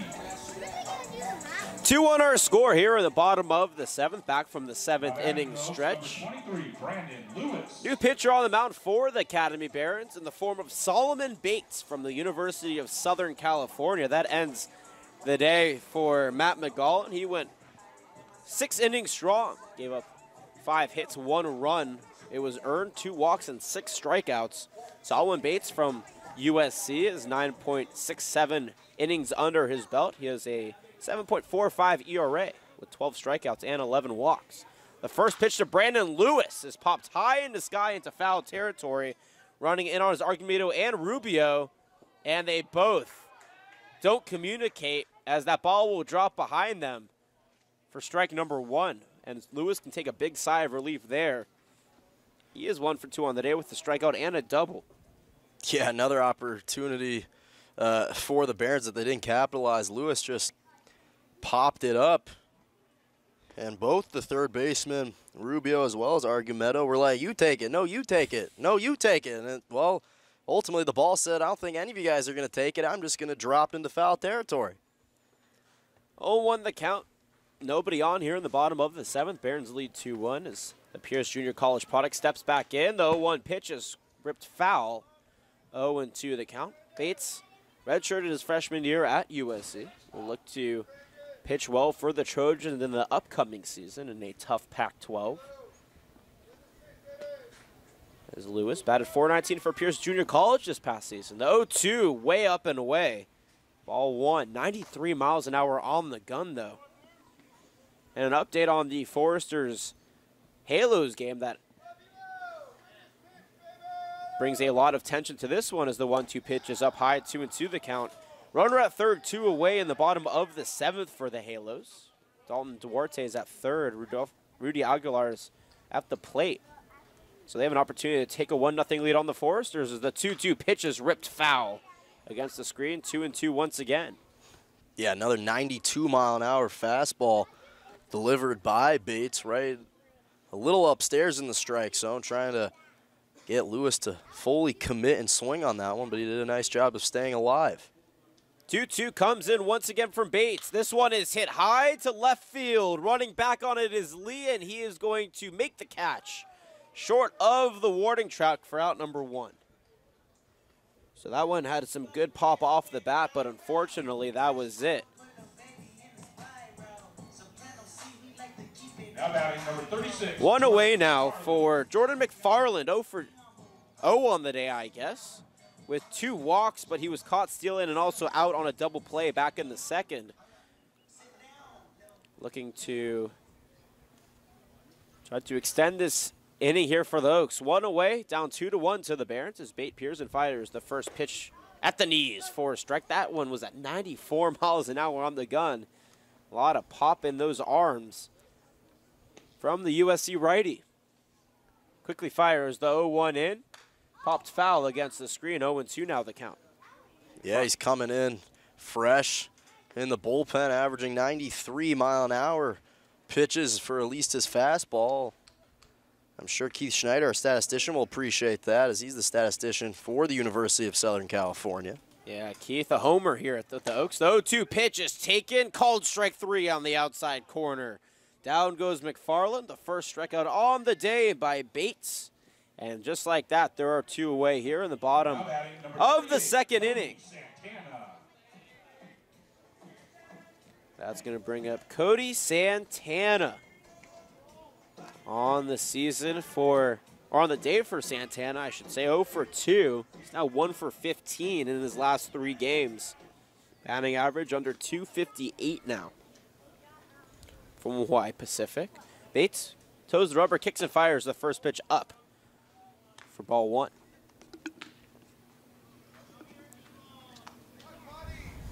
Oaks lose this game, and they'll be in a bit of a pickle at the top of the Central as the 1-0 pitch is popped into right center field. Running in on his Edior and Lee, the left fielder, will make the catch for out number 3. Through 7 full here, no runs, no hits, no errors, nobody left on bases. The Oaks are retired in order. Barons still lead 2-1 though as we hit the break.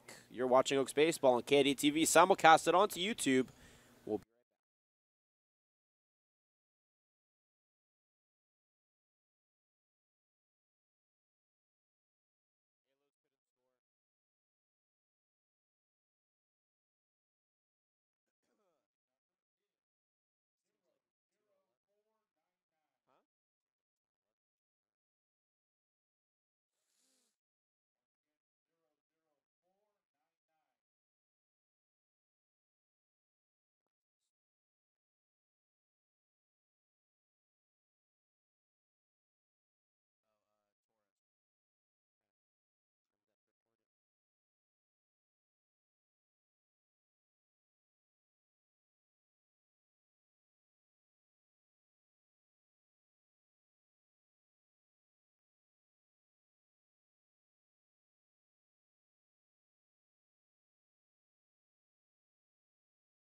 2 on our score as we hit the top of the 8th. Welcome back, everybody. Jonah Malkin, myself, Jonathan Rifkin, as Joe Torres takes the mound for the Oaks. The 4th Oaks pitcher on the day, looking to keep the Barons lead at bay at just 1 run. For the pitcher from Glendale Community College, he has pitched phenomenally in his last outing 2 games ago in 1 inning pitched. He had 2 runs, but they were unearned, and he struck out 2 as the first pitch to Carril is whipped over to third base, gloving it is Cockrell, and tossing it over to Lewis at first in time for out number 1. Now batting, number 2, Trevor Edior. That's going to quickly bring up space in the batter's box for Trevor Edior in the number 3 spot. 0 for 2 with a couple of strikeouts, a walk, and a stolen base in today's contest from Yavapai Community College in Arizona. Torres, the sidearmer, kicks and fires the first pitch, a slider outside for ball 1. Yeah, and the slider is Torres' go-to pitch. He loves utilizing that, especially with right-handed batters, because the drift on that slider, able to drift all the way and catch guys swinging. The 1-0 pitch is a chopper back towards third base. It's going to roll. It stays on the line, and it stays. Nope, it just goes foul right before it reaches the third base bag. Cockrell waited on it with enough time to ensure that there was no base hit. And we saw that happen one time before a couple games ago when the Oaks were home against the Santa Barbara Foresters. Except in their case, it actually stayed fair. That one was really close. Torres leaping over it, just desperately saying to the ball, please drift a little outside, and the ball answered it. Torres with a 1-1 count, toes the rubber, kicks and fires the next pitch, a slider at the knees for a strike. Nice movement on that 72-mile-an-hour pitch. 1-2 now the count.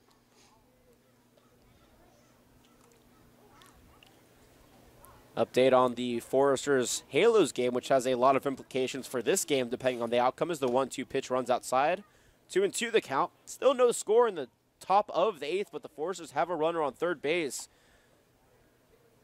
If the Foresters win that game and the Oaks lose this game, the Foresters will take a half-game lead in the Central Division.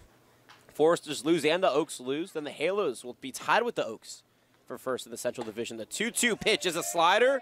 Check swung, and they said that Edor did not go around. That'll bring the count full now, 3-2. If the Oaks somehow win this game, and no matter what happens for the Halos and the Foresters, the Oaks will still be in sole possession of first place. But they are only a half a game up against the Foresters and only 1 full game up against the Halos. It's a tight race in the CCL Central Division. The 3-2, ripped up the middle, back gloved by Torres. He's going to run it down and toss over to Lewis at first.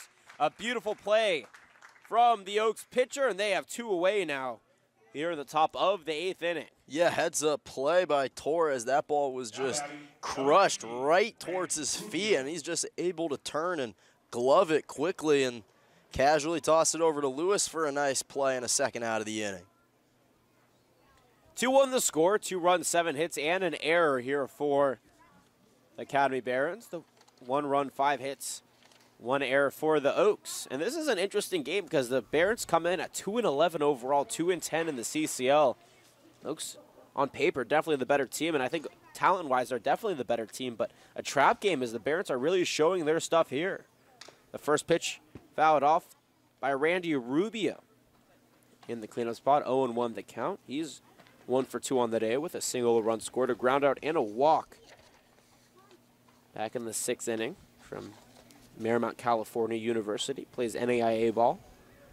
Torres deals the 0-1 pitch. Another slider. This one's hit up the middle into center field for a 2-out single. The second consecutive inning where the Academy Barons have gotten a 2-out base runner. Last inning, Jonah Hargroves walked. This time, Randy Rubio singles. Yeah, and the Oaks getting a little taste of their own medicine, as they're normally the ones that get hits on 2-out situations. You know, with a couple of pitchers warming up in the Oaks pen, Coach David Solis is going to stride up to the mound and have a conversation with Torres and Castro. Oaks want to thank their sponsors as a new pitcher will come in. It looks like Jacob Flores headed to USC in the fall, and it will be.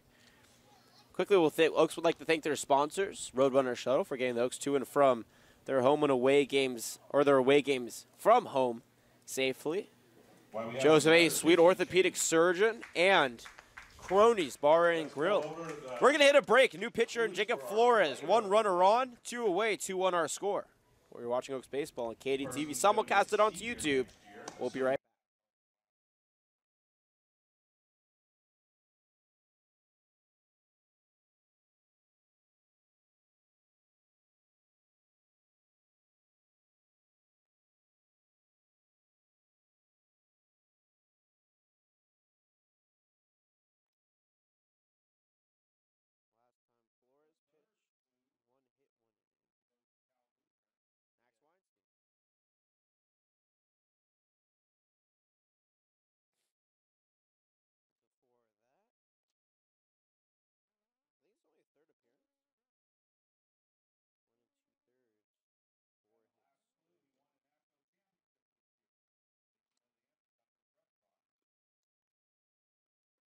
Is it Gabe Gunter? He was on the team last year from Cal Lutheran. He was awesome, dude. That guy was. He actually he broadcasted also for Cal Lutheran.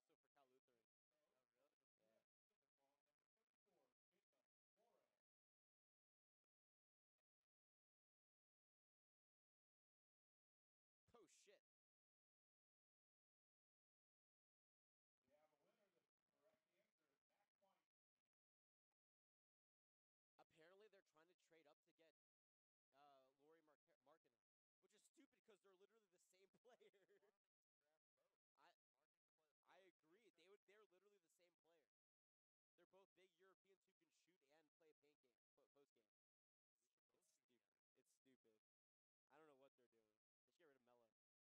Now batting for the Barons, number 24, Garrett Ouellette. Garrett Ouellette is going to step in as Solis makes a lefty change here to try to get the lefty out with a runner on. Jacob Flores takes him out after Joe Torres comes out after pitching 2/3 of an inning. Nothing doing on the stat-wise, but a walk as the first pitch fired in from Flores is taken on the outside corner for a strike. Check that wasn't a walk, that was a single. So actually, Torres gave up a hit so far in the game as Flores deals the 0-1 pitch. Taken, or swung and a missed, I should say, for a strike. 0-2 the count. 2-1 the score here. Top of the 8th inning. Luke's down in a big game with a lot of implications. By the way, the Foresters just scored against the Halos. They're up 1-0 now through 8. As though 2 pitches cut on and missed for strike 3. So quickly, Garrett Ouellette is sent down on strikes, and the Oaks are out of the inning. No runs hit, no errors, 1 left on base. We're through 7.5 innings here from Sparky Anderson Field. 2-1 the score. Barons lead over the Oaks. You're watching Oaks baseball. On KDTV, the Oaks are looking to cut that lead and perhaps take one of their own when we come back from the break.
Bottom of the order for the Oaks. 8, 9, and 1 hitters due up. Welcome back. 2-1 the score.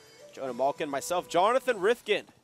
As the Oaks try to come back in a game that has a lot of implications as far as the CCL Central standings are concerned. Jacob Castro leads things off 1 for 2 on the day. as Solomon Bates is still out there. Deals the first pitch low for ball 1. Castro is lined out and singled in his 2 trips. Heading to UC Irvine in the fall. The 1-0 from Bates is a fastball on the outside corner for a strike. That'll leave in the count at 1-1. I mentioned right before we signed off that the Foresters took a 1-0 lead in the bottom of the 8th against the Halos as the 1-1 is popped foul out of play. I'll bring the count to 1-2. The reason that's important because if the Foresters win the game and the Oaks lose today, the Foresters will take a half-game lead over the Oaks for sole possession of first place in the CCL Central. As Bates deals the 1-2, it's a high fastball, cut in and missed for strike 3. Down goes Castro, the second strikeout on the day for Bates, and that'll bring up Sam Shaken.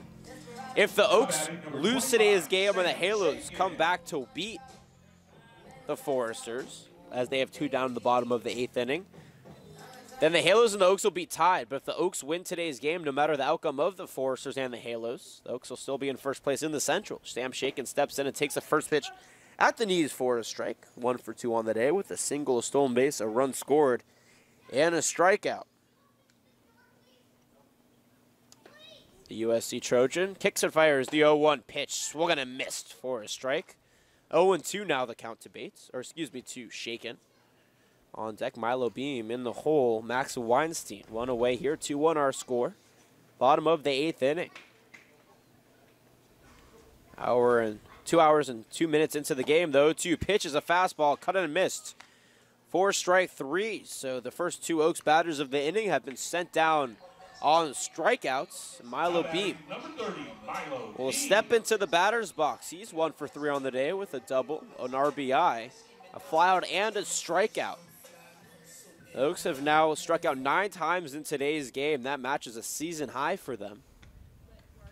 And that is not a good stat if you're Coach David Solis. The first pitch is up high from Bates for ball 1. Bates has yet to throw a breaking pitch in this inning. All 7 of his pitches have been fastballs.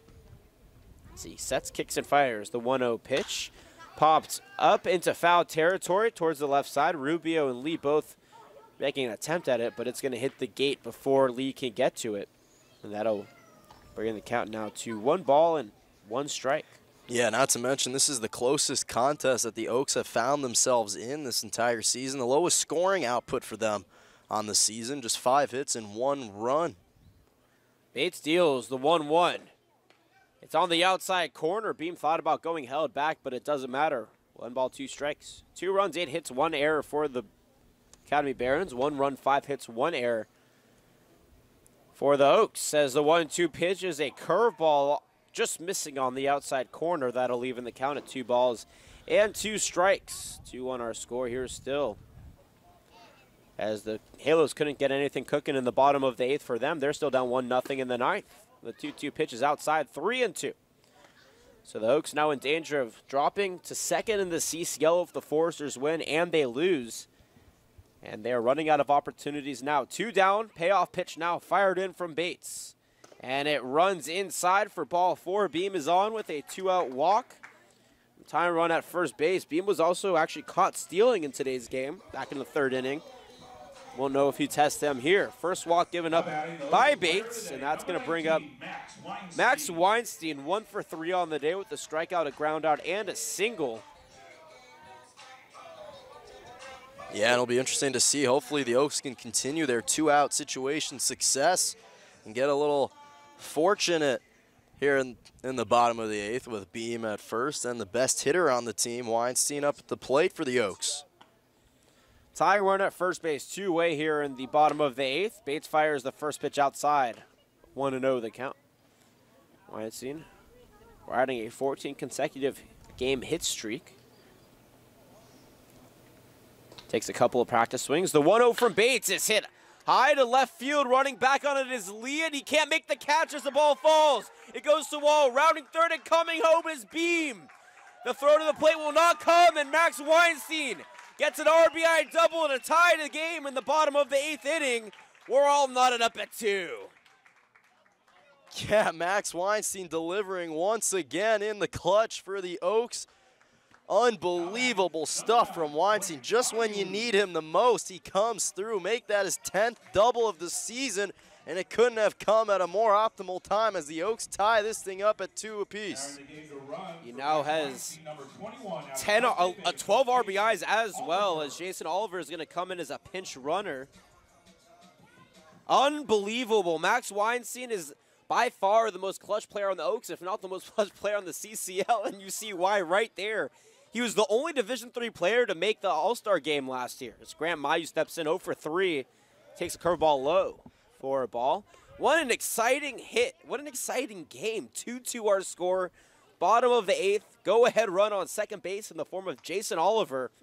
Leads the team in stolen bases with 3. Bates kicks and fires the 1-0 pitch up high. 2-0.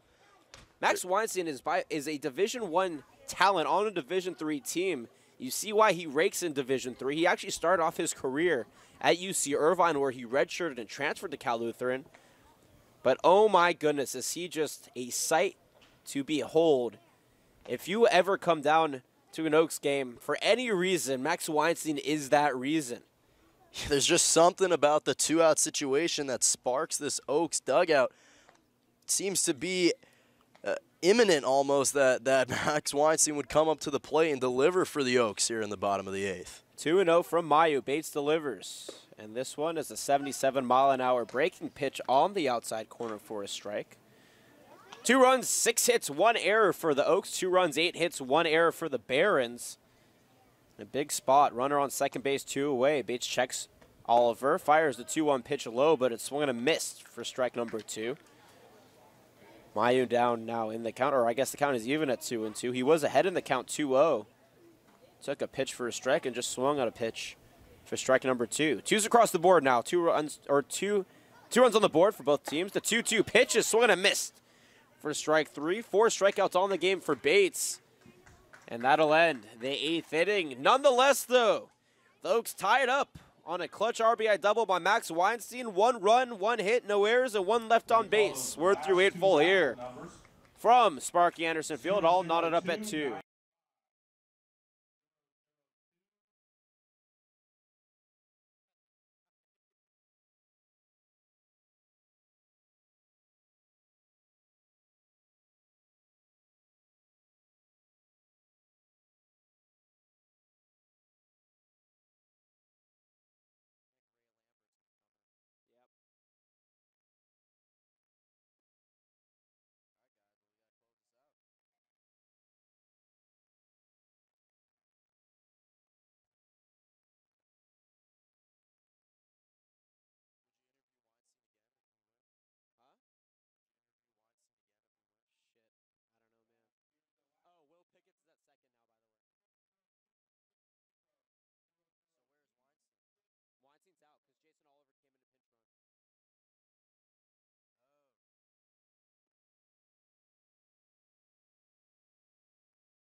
Top of the 9th in an exciting game here. 2-2 our score as Ray Lambert from San Diego State comes in to pitch for the Oaks.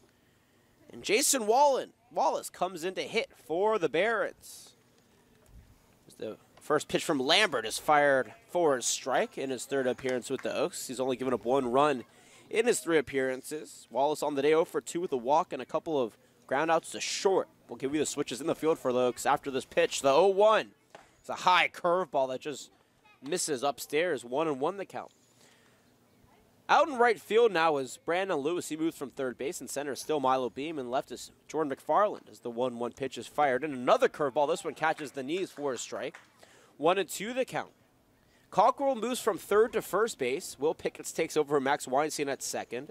Sam Shaken is at third. Grant Mayo moves from right to third base. And now behind the plate is Juan Gonzalez as the 1-2 pitch is low, 2-2. Gonzalez comes in for Jacob Castro. So that's the field for the Oaks. Four switches in total for Solisa's squad. Lambert toes the rubber, peers, and fires the 2-2 pitch. Ripped it and missed for strike 3. Wallace goes down for the first strikeout on the day for Lambert, and now there is one away here in the top of the 9th. Yeah, just a great job by Lambert coming in and immediately having an impact on the mound, throwing a number of incredibly placed fastballs, catches Wallace swinging, and quickly already getting his first strikeout on the mound. The first pitch into Argumedo is a nasty 12-6 curveball taken for strike number 1. On the day for Joseph Argumedo from Lynn College, 0 for 3 with a strikeout and a couple of groundouts. As Lambert kicks and fires the 0-1 pitch at the knees for a strike. 2 runs, 6 hits, and an error for the Oaks. 2 runs, 8 hits, and an error for the Academy Barons. As Lambert takes his time on the mound, comes set, peers and fires, though, to pitch up high for ball 1. Robbie Medell getting loose in the Oaks bullpen, the closer, with 3 saves under his belt. As the 1-2 pitch is fired in from Lambert in the dirt, blocked by Gonzalez, and that'll even the count at 2-2. Yeah, hopefully, though, the Oaks can get in a position where they don't need him and can close out these Barons at the top of the 9th and score or have a walk-off for themselves. The 2-2 is low once again, so from 0-2 to 3-2 now. Good patience by Argumedo at the plate. Batting average has dipped below 1 now. He's at .096 as his 0 for 3 day has really hurt him. The payoff pitch from Lambert. A fastball hit high to center field. Running back on it is Beam, and he can't track it down as it hits the wall. Rounding first and going to second is Argumedo, and he'll be on with a 1-out double, representing the go-ahead run for the Barons, and that'll bring up Dalen Lee in the number 8 spot. 1 for 3 on the day with a single, a run scored, and a couple of groundouts. Number 9, Dalen Lee. Clutch 1-out double there from Argumedo for his first hit on the day. The 9th hit for the Barons as a whole. Yeah, and Argumedo did a nice job. He saw that pitch drop right in the strike zone and didn't swing too early. Stayed back on it and launched that one deep into center over Beam's head. So meeting breaks now as there's a pinch runner out there at second base. A run for the Barons, number 8, Michael Garner. Michael Garner from Benedict College will pinch run for Argumedo.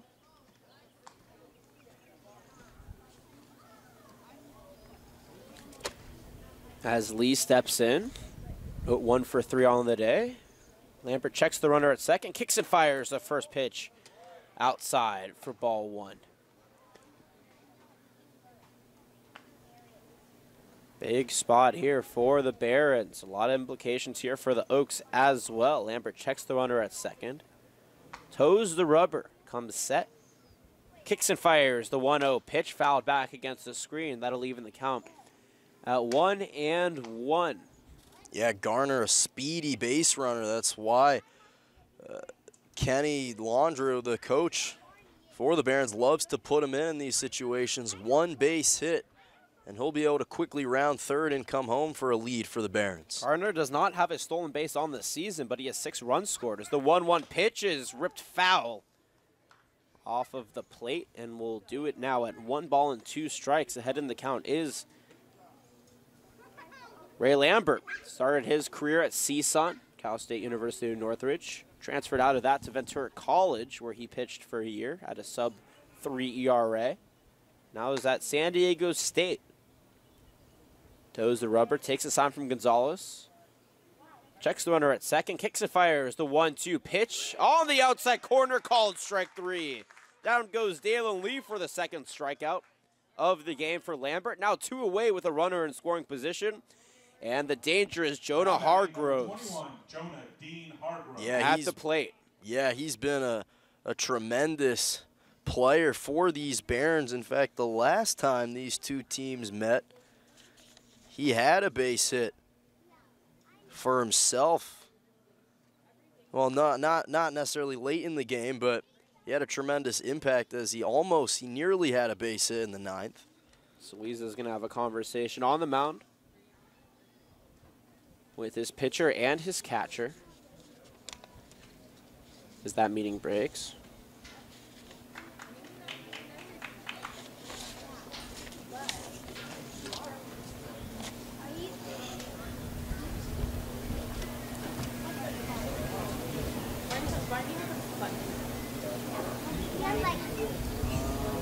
Meeting breaks, and we're back to baseball. Hargroves on the day, 2 for 2 with a couple of singles and a walk.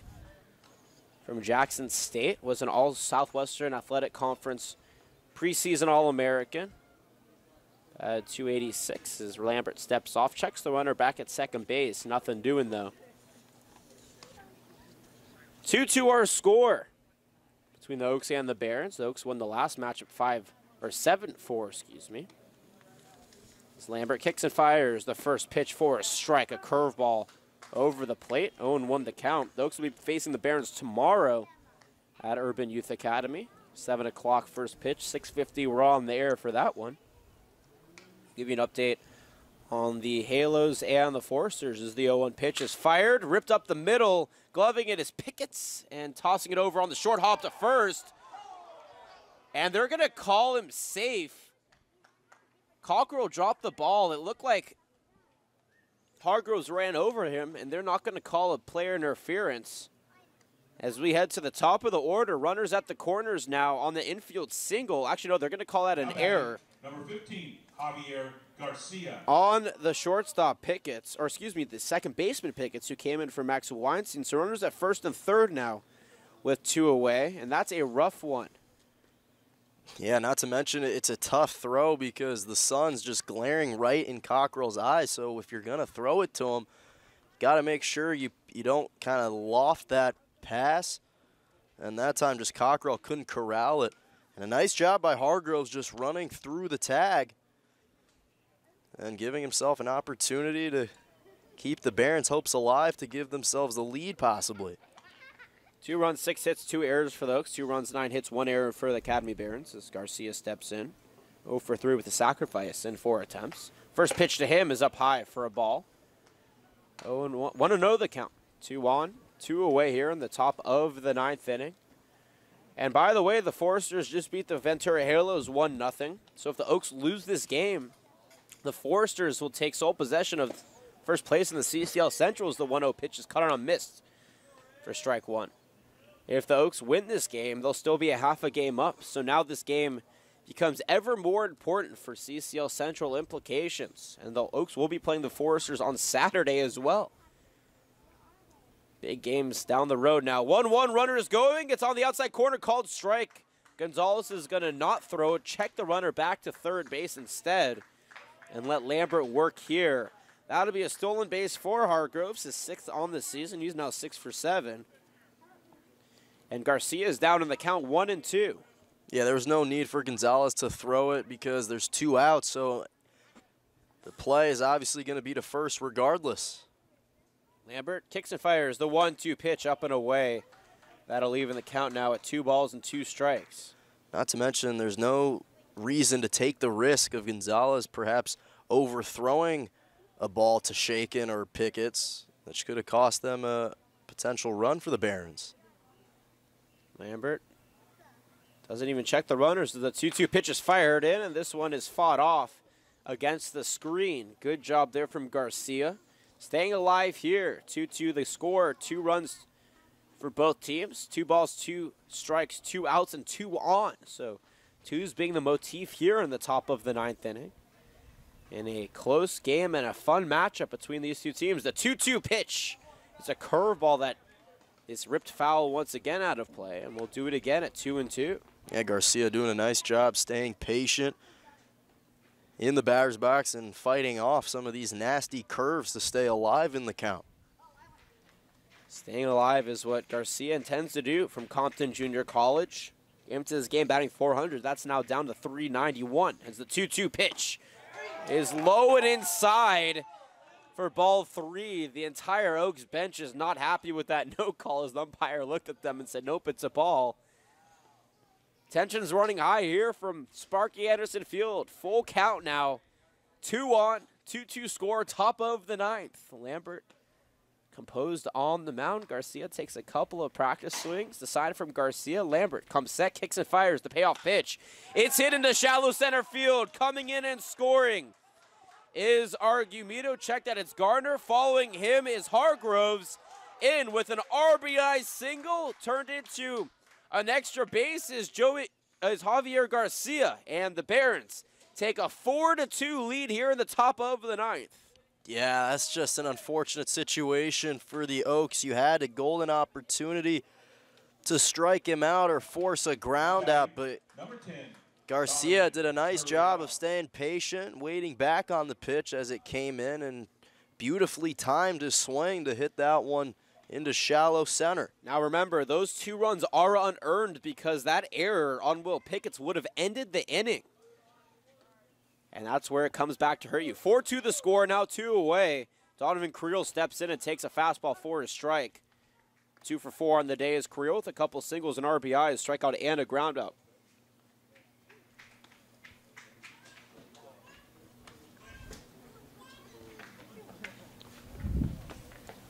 Lambert checks the run at second. Kicks and fires, though. One pitch in the dirt. Good stop by Garcia behind the plate. That'll leave the count at 1-1. Yeah, that was an interesting call for Coach Solis to take out Max Weinstein. In the field, Weinstein rarely makes an error. He only has 1 error this season for the Oaks. Leads the team in putouts as well. So Pickett's, unfortunately, at second base, made the costly error to allow the Barons to go up 4-2. The 1-1 pitch is a curveball that doesn't break. 2-1 the count. I mean, it's not a bad replacement when you've got a guy like Pickett's who's typically been pretty reliable at that second base position, but unfortunately on that one, just a costly misthrow to Cockrell. Lambert checks the runner at second. Kicks and fires the 2-1 pitch. It's swung and missed for strike 2. Garcia on the season at second base is 3 for 5 in stolen bases, so he does possess speed. I doubt they'll test him, though, as the Barons do have the lead now. And 2 away. There's no real reason to attempt to steal. This would be a tough loss for the Oaks. They would have to definitely redeem themselves tomorrow against the Barons if the Barons hold on to win. They would advance to 3-11. The 2-2 is a high curveball taken for ball 3.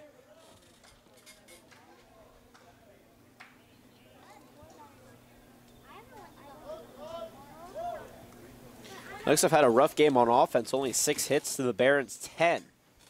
2 errors for the Oaks, the Barons 1, and the Barons up 4-2. Runner on second, Lambert checks him, kicks and fires. The payoff pitch, ripped at a missed. For strike 3, down goes Carrillo for the 3rd strikeout on the game for Lambert. Well, the Barons are able to strike for 2 runs on 1 hit. Check that, 2 hits. An error in the field for the Oaks, and 1 left on base. We're through 8.5 here. The Oaks have 1 opportunity left to make up the deficit. Barons lead at 4-2. You're watching Oaks Baseball on KDTV. We'll be right back.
One opportunity left for the Oaks here in the bottom of the 9th inning, down 4-2 with the middle of the order up. Solomon Bates still out there for the Academy Barons as Chase Cockrell in the cleanup spot pops up the first pitch he sees to right field as Jonah Hargroves will make the catch for out number 1. Rough game here for the Oaks to end it. They were able to tie it up in the bottom of the 8th, 2-2, and then with 2 away and 2 on after an error by Will Pickett at second base, an RBI single by, or 2 RBI single by Javier Garcia is allowed 2 runs to score, and the Barons took a 4-2 lead. It's been an exciting game, though, all around, as Brandon Lewis steps in 1 for 3 on the day with a strikeout, a flyout, and a double. As Bates deals the first pitch, it's popped into shallow left field. Running in on it is Lee, and he's going to glove it for out number 2. So 2 pitches and 2 outs here for the Oaks, and this is where patience really comes into play, Jonah. We talked about how in the other 3 losses for the Oaks, with the exception of the Riptide, so in 2 of the 3 losses, all of those games were in reach, but it was the lack of patience for the Oak offense that really lost it for them in the end. Yeah, it's unfortunate because it's not like they couldn't get that specific pitch later on. Normally, these pitchers like to start off with fastballs, and as the innings progress, they'll change it up. McFarland steps in and takes a fastball on the outside corner for the strike. 0-1 the count. 4 runs, 10 hits, 1 error for the Barons. 2 runs, 6 hits, 2 errors for the Oaks as Solomon Bates kicks and fires the 1-0-1 pitch. Taken a little bit outside for a ball, 1-1 the count. Yeah, because what happens is they like to start off with fastballs because they know these batters will bait on it and swing, but if they stay patient, some of these pitches might start coming outside. The 1-1 pitch is ripped foul and out of play. 1 ball, 2 strikes now to McFarland on the day, 0 for 1 with a strikeout looking. He does have 2 walks, and he was caught stealing in the 4th. And if the power hitter from Arkansas is going to have a productive at-bat, this is the best time to do it as Bates fires the 1-2 pitch. Take it on the outside corner for strike 3. Down goes McFarland, and that is going to do it here from Sparky Anderson Field. Rough game here for the Oaks as they drop it to the Academy Barons. 4-2 the final line. The Barons get 4 runs on 10 hits, 1 error. They end up leaving 7 on base. The Oaks get 2 runs on 6 hits, 2 errors, and they end up leaving 5 runners on base. The Barons advance to 3-11 on the season, 3-10 in CCL play. The Oaks drop 11-4, 7-4 in the CCL. Now the Santa Barbara Foresters, with their win over the Ventura Halos, take sole possession of first place of the CCL Central. Jonah, this has been a tough game for the Oaks. They were able to manage a comeback in the 8th inning, but only 6 hits. Why was there such a lack of offense?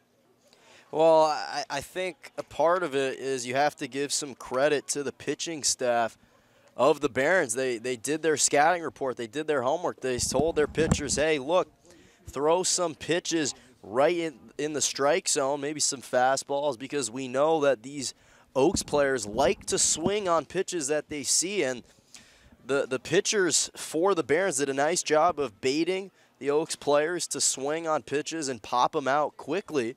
And as a result, the Oaks went away from their recipe that's given them some success, which is staying patient in the batter's box. And unfortunately, in today's game, on just 6 hits, it really came to bite them in the behind because they didn't stay patient. They could only muster 2 hits and 2 runs, and they had to rely on some miracle and on the experience of Max Weinstein to try and pull him out of a difficult situation, and he just couldn't do it by himself. You saw me in the camera there. I was just confirming with our statistician, Keith Schneider, that in fact, both of Ray Lambert's runs were unearned. So he will nonetheless receive the loss. Actually, no, Kenny Johnson receives the loss because Ray Lambert had those unearned runs. Even though the loss, I would give it to Will Pickett at second base, but you can't give a loss to a player in the field. This has been a rough one for the Oaks overall. Just a lackluster offense performance, a lack of patience, and the pitching was actually fine. They pitched 6 guys, all of whom played pretty well, a total of 9 strikeouts for the Oaks and only 4 walks. But really, you have to tip your hats off to the Barons. A trap game for the Oaks. They ended up dropping it. And in the end, the team who wanted it more won it. Well, that's going to do it for us here from Sparky Anderson Field. Once again, the Oaks lose it 4-2 to the Barons. Well, you can catch us tomorrow as the Oaks are on the road at the Academy Barons for a 7 o'clock start time, a little late night baseball for you watching on the East Coast. For those watching on the West Coast, enjoy some dinner while watching Oaks baseball. 6:50 will be on there. 7 o'clock will be the start for that one. For the entire Oaks crew, Coach David Solis, Emma Berman, Samantha Solis, Maddie, Keith Schneider, our statistician, our team ops operator, I guess you could say, Chris Ruffinelli, my broadcasting partner, Jonah Malkin, and all of us here from Oaks Baseball. My name is Jonathan Rifkin, signing off, wishing you a fabulous rest of your Wednesday evening. We'll see you tomorrow night at 7 o'clock when the Oaks take on the Barons. Until then, enjoy the rest of your day.